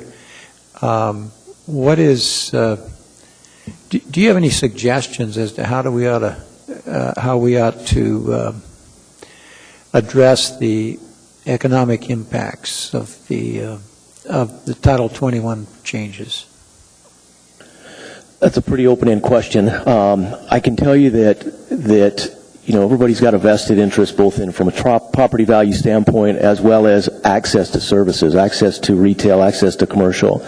And I believe these overlay districts have a value. They can be narrowly defined, they can be corridors, and they can provide the balance of the primary use or the primary demand there, and then secondarily, for example, to industrial, which I think is really the conflict with that zoning or proposed zoning change. Did I answer your question? Yeah, I'm kind of thinking in broad terms across the municipality in general. Do you, first of all, by overlay you mean indicate more flexible uses in the overlay area than would otherwise be allowed? Correct. That's my understanding of that definition. Okay. If it fit that particular locale, it might fit other locales as well. You might have multiple overlays around town. Would that be an acceptable result, or should we deal with the underlying issue? Well, my personal opinion, or Siri's opinion, is that instead of changing the broad definition of I-2 to strip away the commercial aspects of it, that these overlay districts can be more narrowly defined in areas that make sense. Okay. Thank you. Commissioner Mulcahy, do you have a question? Yes, Mr. Weaver. I noticed as Vice President for Real Estate, pretty sure, Cook, that you own quite a few properties around town, or am I mistaken? Correct. At the earlier testimony, they commented that one gentleman mentioned that none of his properties would be compliant under the new code. Have you had a chance to look at the provisionally adopted code in totality and assessed your properties to see where you would stand? Would you be conform to the issues as brought up earlier, or would you be? We have not made that assessment on our properties. I can make the comment, though, that most of our Most of our projects are relatively new. So I don't even have a general feeling. Thank you. Thank you very much for your testimony. Thank you. Could you spell your last name for the benefit? Certainly. P-F-E-I-F-E-R. Okay. Thank you very much. May the next person please come forward. Even though we may recognize you, if you would please state your name for the record. Madam Chair, members of the Commission, my name is Tim Potter with Dow HKM. And tonight I want to be very clear to the Commission that tonight my testimony is specifically on behalf of Target Corporation. I'll be back next week to try and match Mr. Coffey as far as use of time and issues on my own basis after 30-plus years of working with Title 21 here. You have 3 minutes. I have 3 minutes for Target Corporation. Greg Struves, their senior regional real estate manager, could not be here tonight, but he did send a letter, I believe, to Mr. Weaver, and I would like to read the letter into the record tonight and then ask any questions that you may have on this specific example. It says, Dear Mr. Jerry T. Weaver, Jr., Community Development Director, regarding Target property concerns, Title 21 proposed changes. Dear Mr. Weaver, as the owner of Anchorage Village Shopping Center and operating the Target store at C Street and 100th Avenue, we are seriously concerned with the proposed amendments to Title 21, which will eliminate all commercial uses from the current I-2 zoning of their property. Target has made a major investment in its store, in excess of $10 million in the building itself, for clarification, and shopping center at this location. Implementation of these amendments will significantly impact the value of this investment. These amendments will also impact or prohibit the ability to complete the remaining retail opportunities within our shopping center, partially constructed. Recent interest by major national retailers to join Target at this location will be delayed or withdrawn if these amendments are adopted. Target would like to request that the existing I-2 zoning code be retained on the Target property until adequate zoning is in place to allow Target to develop and retain the retail shopping center that the city had previously approved. That would be this body in the big box review and the commercial tract fragment lot site plan for the property. If you have any questions or comments regarding this request, please contact me at 612-761-1539 or at gregstruve@target.com. Sincerely, Gregory P. Struve, Senior Regional Real Estate Manager, Target Corporation. Specifically and possibly in more detail, it's important to note that they have an approved shopping center, big box review that looked at out pads and out parcels, and they are looking and staring into the face of a proposed modification that effectively strips all of the commercial uses from the zoning that they have, so that their development ability for the rest of the property comes into question. Their ability to resolve, as Mr. Pfeiffer indicated, that if there were a later workout due to an overlay district, as has been discussed by Mr. Weaver in previous conversation, there is a purgatory time in which right now the commercial uses would be stripped off. You would not be able to lease and or develop to that standpoint. You'd have the impact with the knowledge that sometime down the road, not knowing how long it is because none of us thought it was going to take 10 years to get this process done, you might get those commercial uses back if this overlay district's done. So there may be a month to 2 or 3 year period of which you have been significantly damaged. And you may lose those opportunities for larger retailers that come along. Thank you very much. Ms. Dean has a question. Through the chair, do you have a cost as to what it will cost Target should the I-1 go through on the new Title 21 as it stands right now without an overlay district? What will be the decrease in value of Target's property? I did not look at specifically their piece of property. I looked at it as a slightly larger area of which in that C Street corridor, still accommodating the King Street corridor for maintaining heavy industrial in that there's probably about 100 acres of land that's currently zoned I-2 that's more appropriate for commercial development, including Ceres piece, including Mr. Baugh's piece, and a variety of others. That if you took, let's give it a good value at the I-2 for heavy industrial value of about $10 a square foot. That would be about $43,560,000 of value from a land standpoint. Let's just say that you could get $25 a square foot and probably more than that for B3 type retail uses and commercial uses as they currently enjoy. That would be about $103,900,000 for a delta of a negative $65 million, of which, when there have been questions from a couple of different commission members, what is the value impact? What is the dollar impact?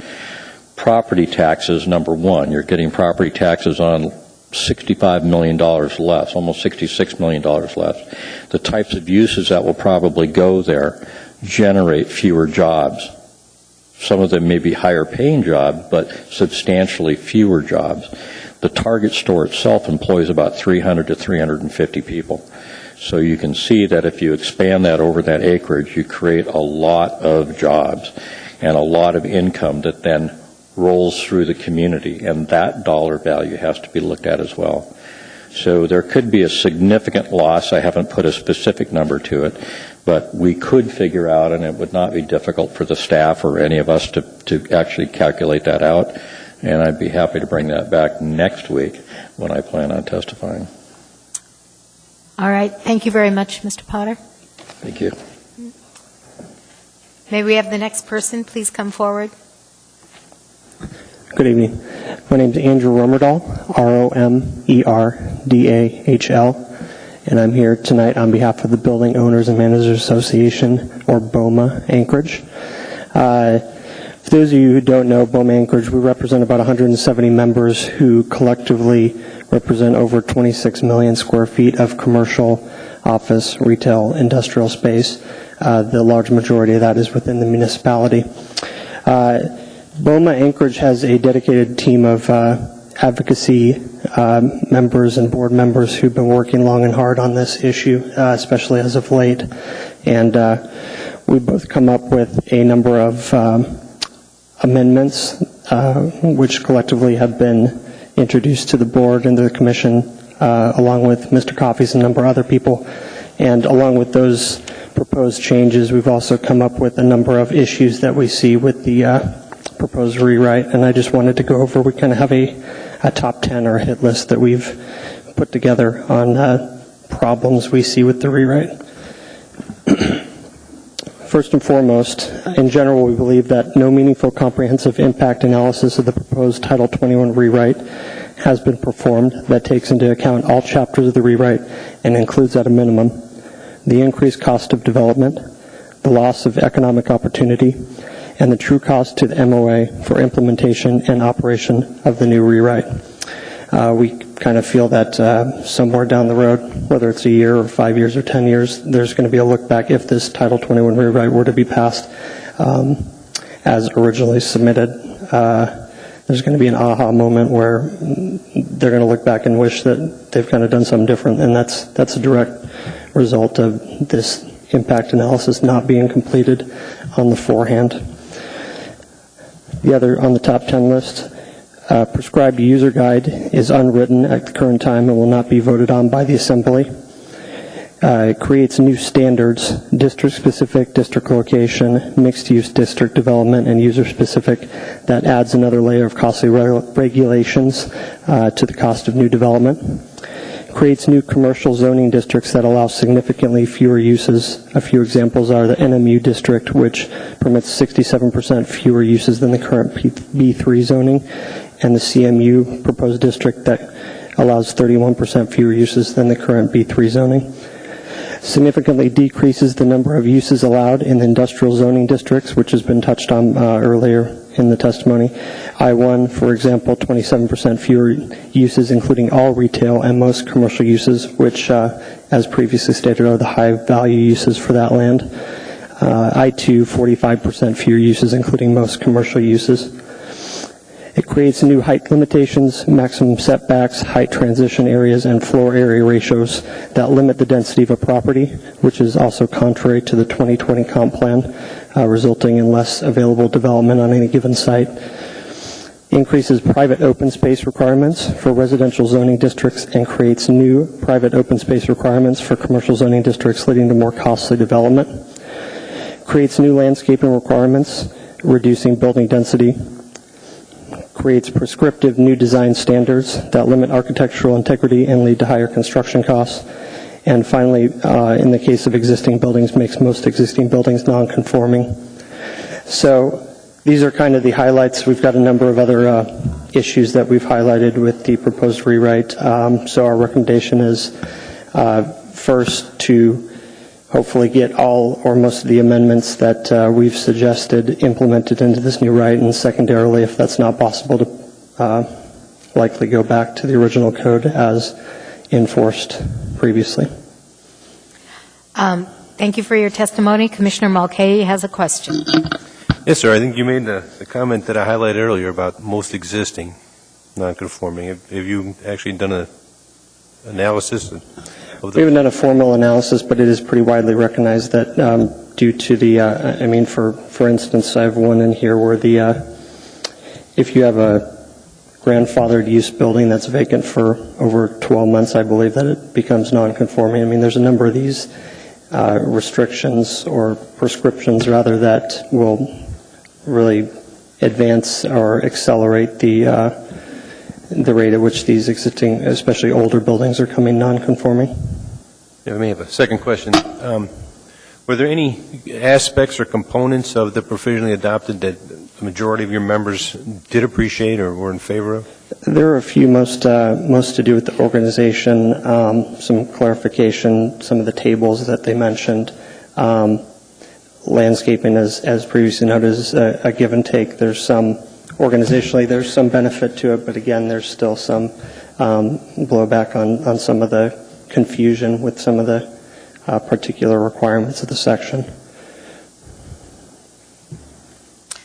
Commissioner Phelps? I'm looking at your letter that you submitted to us, and it has a number of generalized observations and on the final conclusion. Did you identify specific changes to the recommended code? We did. I believe we previously submitted those as part of, as I stated, there was a larger number of amendments, particular amendments, or proposed amendments submitted, a large number, over 200 that were collectively with a number of other organizations that I believe were submitted to the Commission, unless I'm mistaken. Can I ask you to provide a copy to the Chair so we can have it for sure? Definitely. Thank you. Thank you very much for your testimony. Thank you. Will the next person please come forward?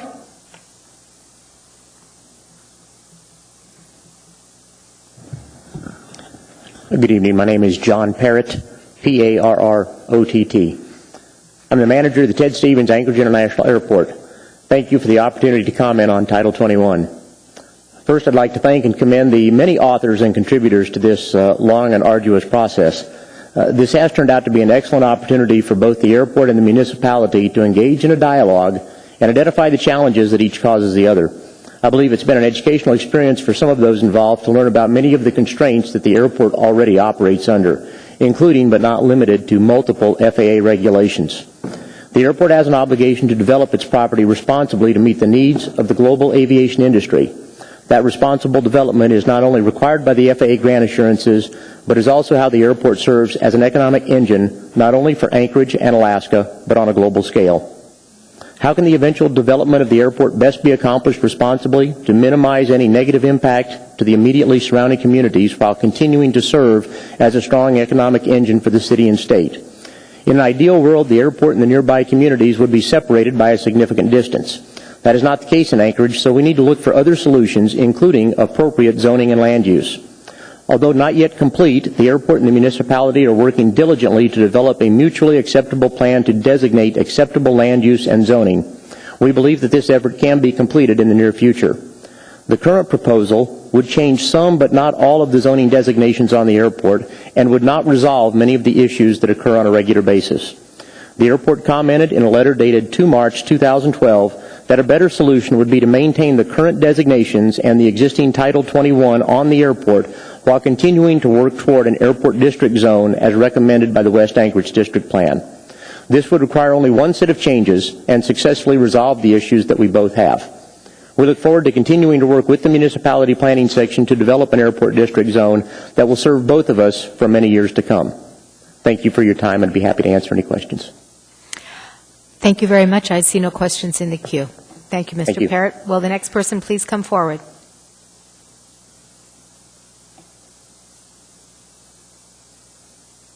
Evening. My name is Gary Baugh, and the reason I'm here tonight is my family owns 23 acres at the intersection of C and O'Malley, which is presently zone I-2. I built the original Anchorage Business Park and cattle company back in 1972, and at that time the developers of that property and myself bought the land at that time it was just out in the boondocks, but we bought that because we thought that would be someday an appropriate place to build another Anchorage Business Park, and I have held it all these years with that specifically in mind to do. And with the current zoning that is being proposed, I would not be able to change it into a business zone of any kind. When we subdivided it in 1984, it was subdivided specifically to accommodate a business zoning.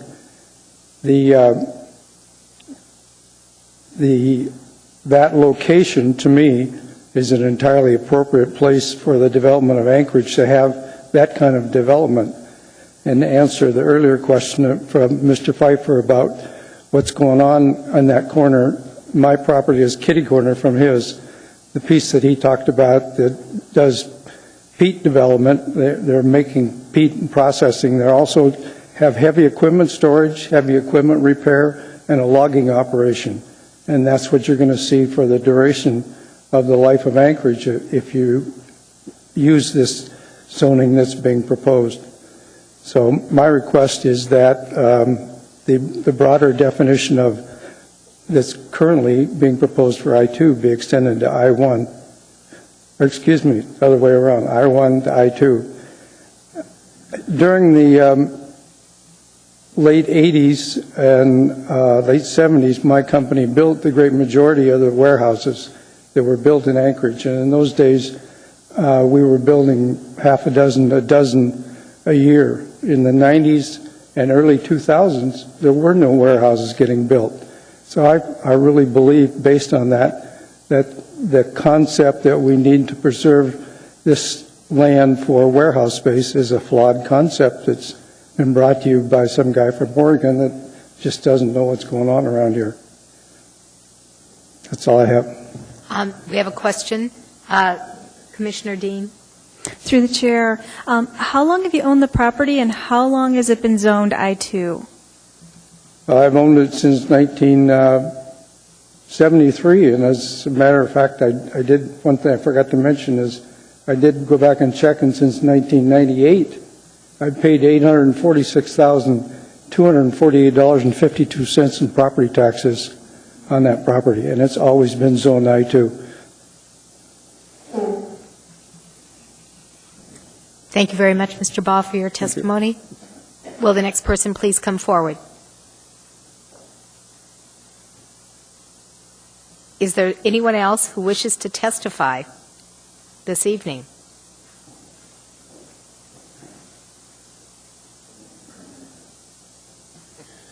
My name is Michael Chambers, and I come to you on behalf of my daughter, Cody Chambers. She's a landowner here in Anchorage.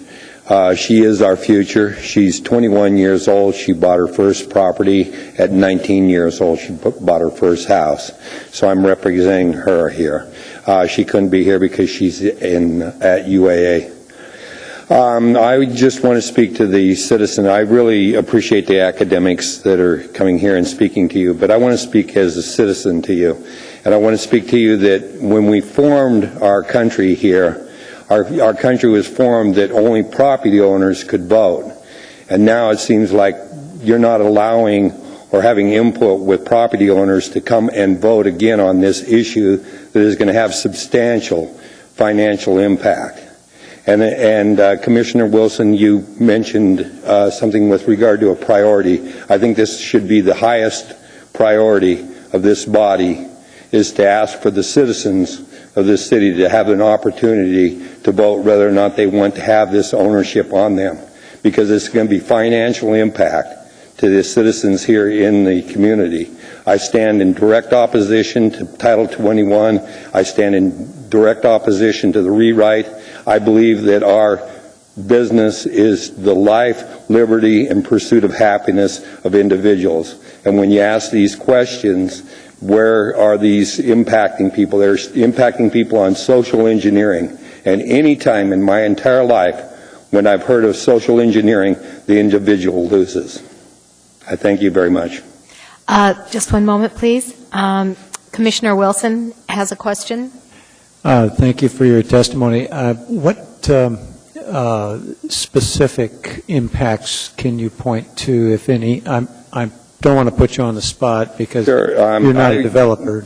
And I do apologize for not being versed on Title 21. I'm speaking more of the general concept of regulation. I think that any time that you look at regulation, to me, the message is that people are bad and that they need to be regulated. And I don't necessarily think that. I think that there can be regulation, there should be zoning, but I think that this commission should look at when I look at Anchorage, I say, what's wrong with Anchorage? What's wrong with it now in its current form? I think we've been doing a wonderful job.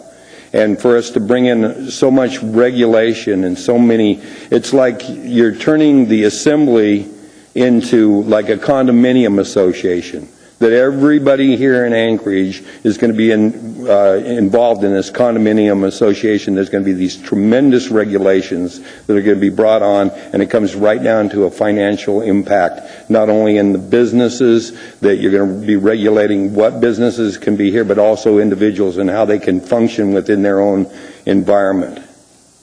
Thank you. Thank you very much for your testimony. This commission is going to adjourn for 10 minutes, recess for 10 minutes. I want to inform you that if necessary, this commission will continue its public hearing until 11:30 this evening. Thank you.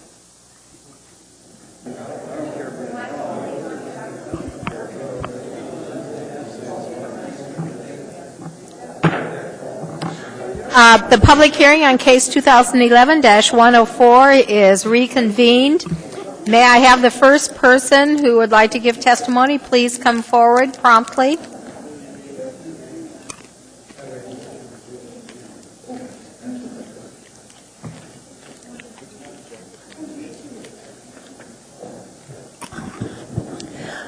Good evening. My name is Mary Barr, last name B-A-R-R. Thank you for the opportunity to comment on the Title 21 rewrite. I'm aware that 10 years and a lot of money has gone into this project, but I still would prefer to see it scrapped. The rewrite is complex and it's a flawed document, and it infringes on the rights of property owners to control their property within reasonable zoning requirements. Expanding zoning definitions are more limiting than the current zones and will make many existing buildings non-conforming. When you increase housing density and jam more people into ever smaller spaces, you tend to create a hostile environment, increasing aggressiveness and anxiety. Far from the happy communities of urban fable, overcrowding magnifies the desire to get away from people. The stack and pack plan for more housing units per acre is overcrowding. This rewrite creates new standards, which will add another costly layer of regulation to an already expensive process. There has been no comprehensive impact analysis to identify the projected costs of the new regulations, but the residential standards alone will add significantly to the cost of a new home. I lived in Portland in the late 60s, and it was a lovely, congenial city. Many small communities incorporated into the whole. I went back to visit in 2002. It was horrible. All the small communities had been absorbed into these high-rises, and it was really not a nice place to be. I'm afraid that's what this Title 21 rewrite is going to make out of Anchorage. Anchorage is a winter city, and I've heard this said repeatedly with a great deal of pride. And we deserve that pride. That said, pushing people out of their cars and onto the sidewalks at this time of year is not going to work. There is no way, aside from heated sidewalks throughout the city, to control the uneven and dangerous walking conditions. The city does a good job as far as it goes, keeping the sidewalks pliant, but the footing is still hazardous. And come this time of year, we start getting melting and icing, and it's really very dangerous. The hardy souls on bicycles are even worse, hazard to themselves and the motorists they share the road with. I strongly support Dan Coffey's recommendation to throw out the new zoning codes and keep the ones that are currently in effect. They're working, and there's no real good reason to replace them. Keep the stream setbacks at 25 feet. Thank you. Thank you very much for your testimony. I don't see anyone in the queue with any questions. Will the next person please come forward and identify yourself? My name is James Karuba. I'm a contractor out in Eagle River and a resident of Alaska since 1985. I don't know much about Title 21. I have learned a few things in the past few hours and days that I feel ought to be at least publicized. I'd like to, first of all, start off with a couple questions. The Assembly ought to first make a note of where Title 21 came from. I'm hearing a lot about Agenda 21, which was kind of started from the UN. We don't live in the UN. We are not the UN. This is the United States of America. We have a Constitution that we abide by. The Constitution gives me rights, given to me by God. And I think that as an official body, you guys ought to be asking yourselves, what can we as the body do, and what can this provision do for we the people? What does it do for we the people? Because if it doesn't do anything for we the people that nominated you guys, then maybe it ought to be scrapped altogether. I understand that we need, regulations to some fold, but really, sounds like a lot of this is scrap anyways. On a citizen's point of view, I bought a piece of property. I'm doing the best I can to maintain it. Last thing I need is somebody coming in and saying, hey, your house needs to be upgraded. So when you do that upgrade, you need to come up to these new standards, this, that, and another, and you got to plant some more trees, or you can't cut down trees. That doesn't sound like a whole lot of America to me. That just sounds like somebody stepping in on my property, telling me what I need to do that they like. It doesn't sound like freedom. I haven't heard too many businessmen say that they like this idea, so maybe one other last question would be, how many businesses are coming to you guys asking for these amendments to be made? And if they're not, then why make them? Because we should be trying to generate job opportunities for our citizens of this city. We ought to be looking at ways for not only for the people to generate income, which then generates income for the city, but also ways that our city will grow. And the only way you're going to do that is to bring more businesses in here. So if this doesn't sound like it's going to bring businesses, then really, you ought to scrap it. And at best, deal with what you got. Well, that's all I got to say. Thank you very much for your testimony. I don't see any questions. Would the next person please come forward?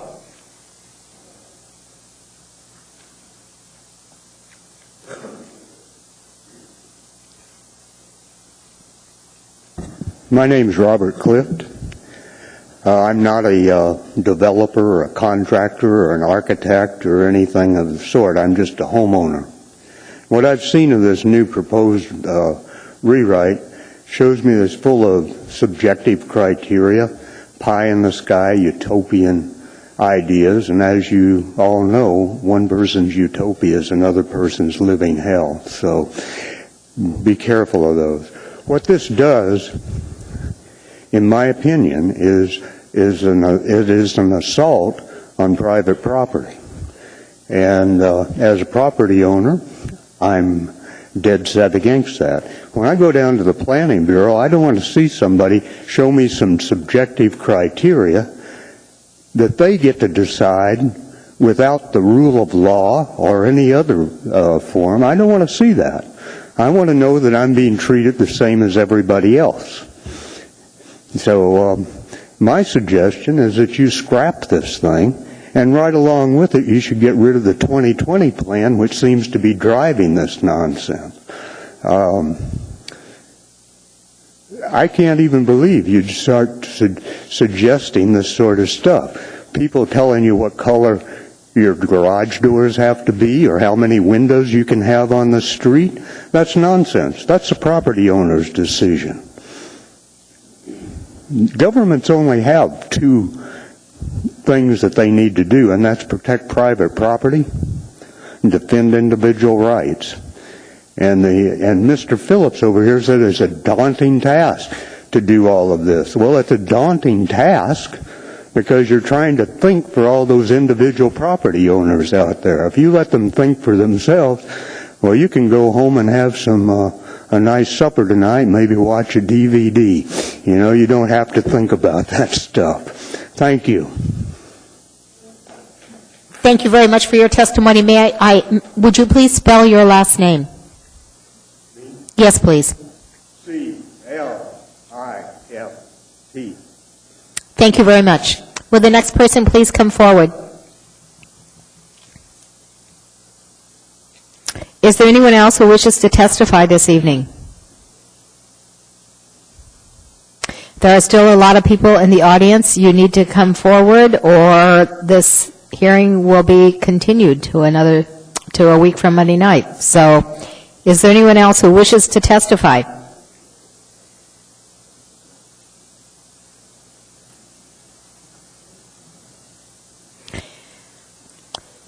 Who else is planning on testifying this evening? My name is Monty Wallace, W-A-L-L-A-C-E. Thank you. I've been following Agenda 21 for about 2.5 months now. Agenda 21 goes right along with Title 21. You want to take our private property rights away. You want to do all these changes. And this is happening down south. There's about 600 cities right now that are having all these types of changes. And it's being pushed through by Agenda 21. There was a major meeting with about 500 citizens to author the Anchorage 2020 plan, which implements Agenda 21. The question is, why weren't the Anchorage voters allowed to approve or disapprove of this plan? Community councils were co-opted into approving some of these plans. Maybe we should defund the Federation of Community Councils. A lot of people can't go to these meetings in the community councils and your district meetings, and you throw in all these environmentalists that come to the meetings, and they say, well, is there anybody that opposes this? Well, maybe they can't get there. This should be up for a vote of the people. If you're going to completely change Anchorage, I've lived here since 1981, and my parents lived here since 1970. They built a house out on Fire Lake. They didn't have restrictions like this. They moved enough trees to put a house. And they didn't have any kind of restrictions like this. If they did, they never would have moved to Anchorage. You can't do this to the people. You can't do this to the builders. With this economy getting as low as it is and you want it to build up, you've got to let these businesses come in. You can't put all these restrictions on these businesses. You can't put the restrictions on the private owners, property owners. And I just want you to think about that. Think about yourselves. Think about your homes and your private property. Would you want somebody to come in telling you what to do with it? And why are you asking us to do these things? I guess I said my piece. Thank you. Thank you very much for your testimony. Is there anyone else who wishes to testify this evening?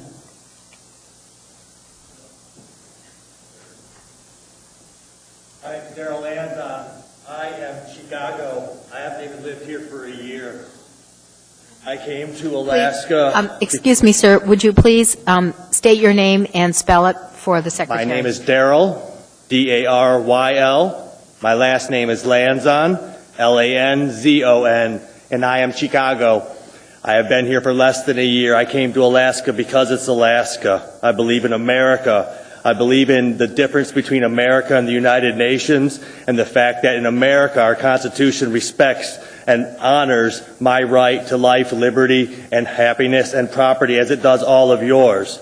The major difference between Agenda 21 and Title 21, which is just a new name for trying to be implemented into this city, is the fact that in the UN Charter, your life, liberty, and property is not the same value that it is in our U.S. Constitution, which is what it is a duty of any elected official to uphold. There isn't a party involvement. It is your oath to office that matters, and your oath to office is to protect the life, liberty, and property of the constituents that you represent.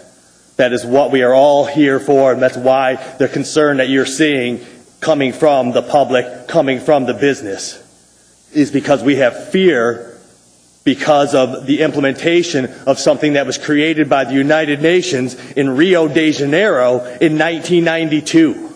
It has no bearing on Anchorage today, just like it has no bearing on Los Angeles.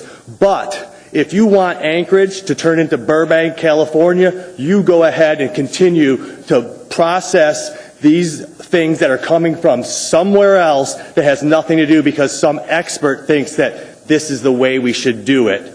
Like someone mentioned before, it's subjective. There's a council to tell you how many windows you can have in your house, things like that. Think about it. I mean, it is absurd. People know themselves what they want in their house. If you want a south-facing window with a lot of light, so you get a lot of light in your house, then you have every right to do that.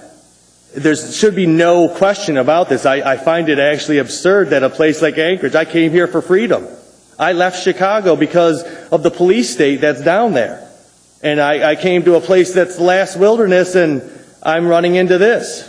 I'd like to thank you, though, because this kind of stuff has driven me to become involved in politics. Thank you very much. Thank you very much for your testimony. May the next person please come forward. Is there anyone else who wishes to testify? Please come forward promptly.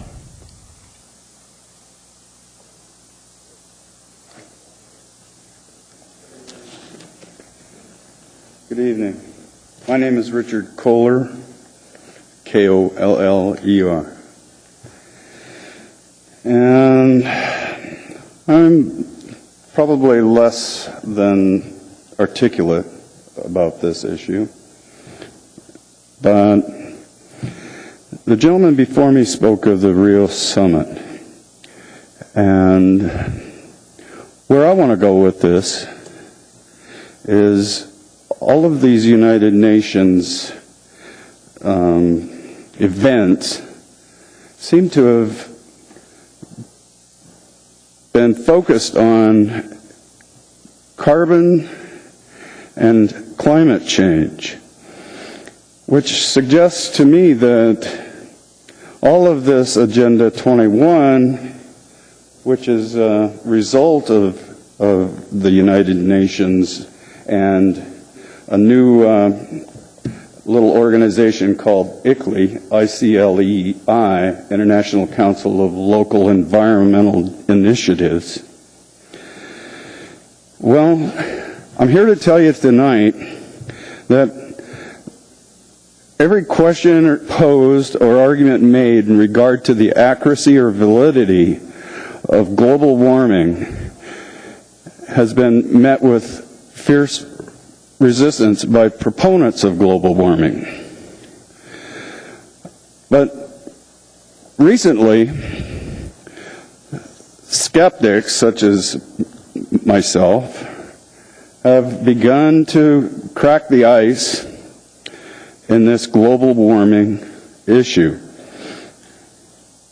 And on September 13th, 2011, Nobel Prize winner Dr. Ivar Giaever formally resigned from the APA in objection to the group's promotion of man-made global warming fears. His resignation stated, "I cannot live with the APS statement. The evidence of global warming is incontrovertible." Yet very little notice of this important event has been published by the media. Now there's several more, and there was recently a professor from MIT, I think he was a colleague of the National Science Foundation. I have a list of events here where global warming. Well, if this whole issue is based on global warming and mitigation or adaptation to global warming, I suggest that since there is no global warming, we don't need this agenda to mitigate or adapt to something that's not existent. Thank you very much for your testimony. Is there anyone else who wishes to testify? Is there anyone else who wishes to testify? Mr. Pruse. Yes, I'd like to move continuance of this meeting to Monday, March 19th at 6:30. Madam Chairman, question. Yes. Is it possible to ask questions of some of the petitioners, some of the people who testified this evening now? I do not believe that it is technically possible to do that. Can I have an opinion from staff?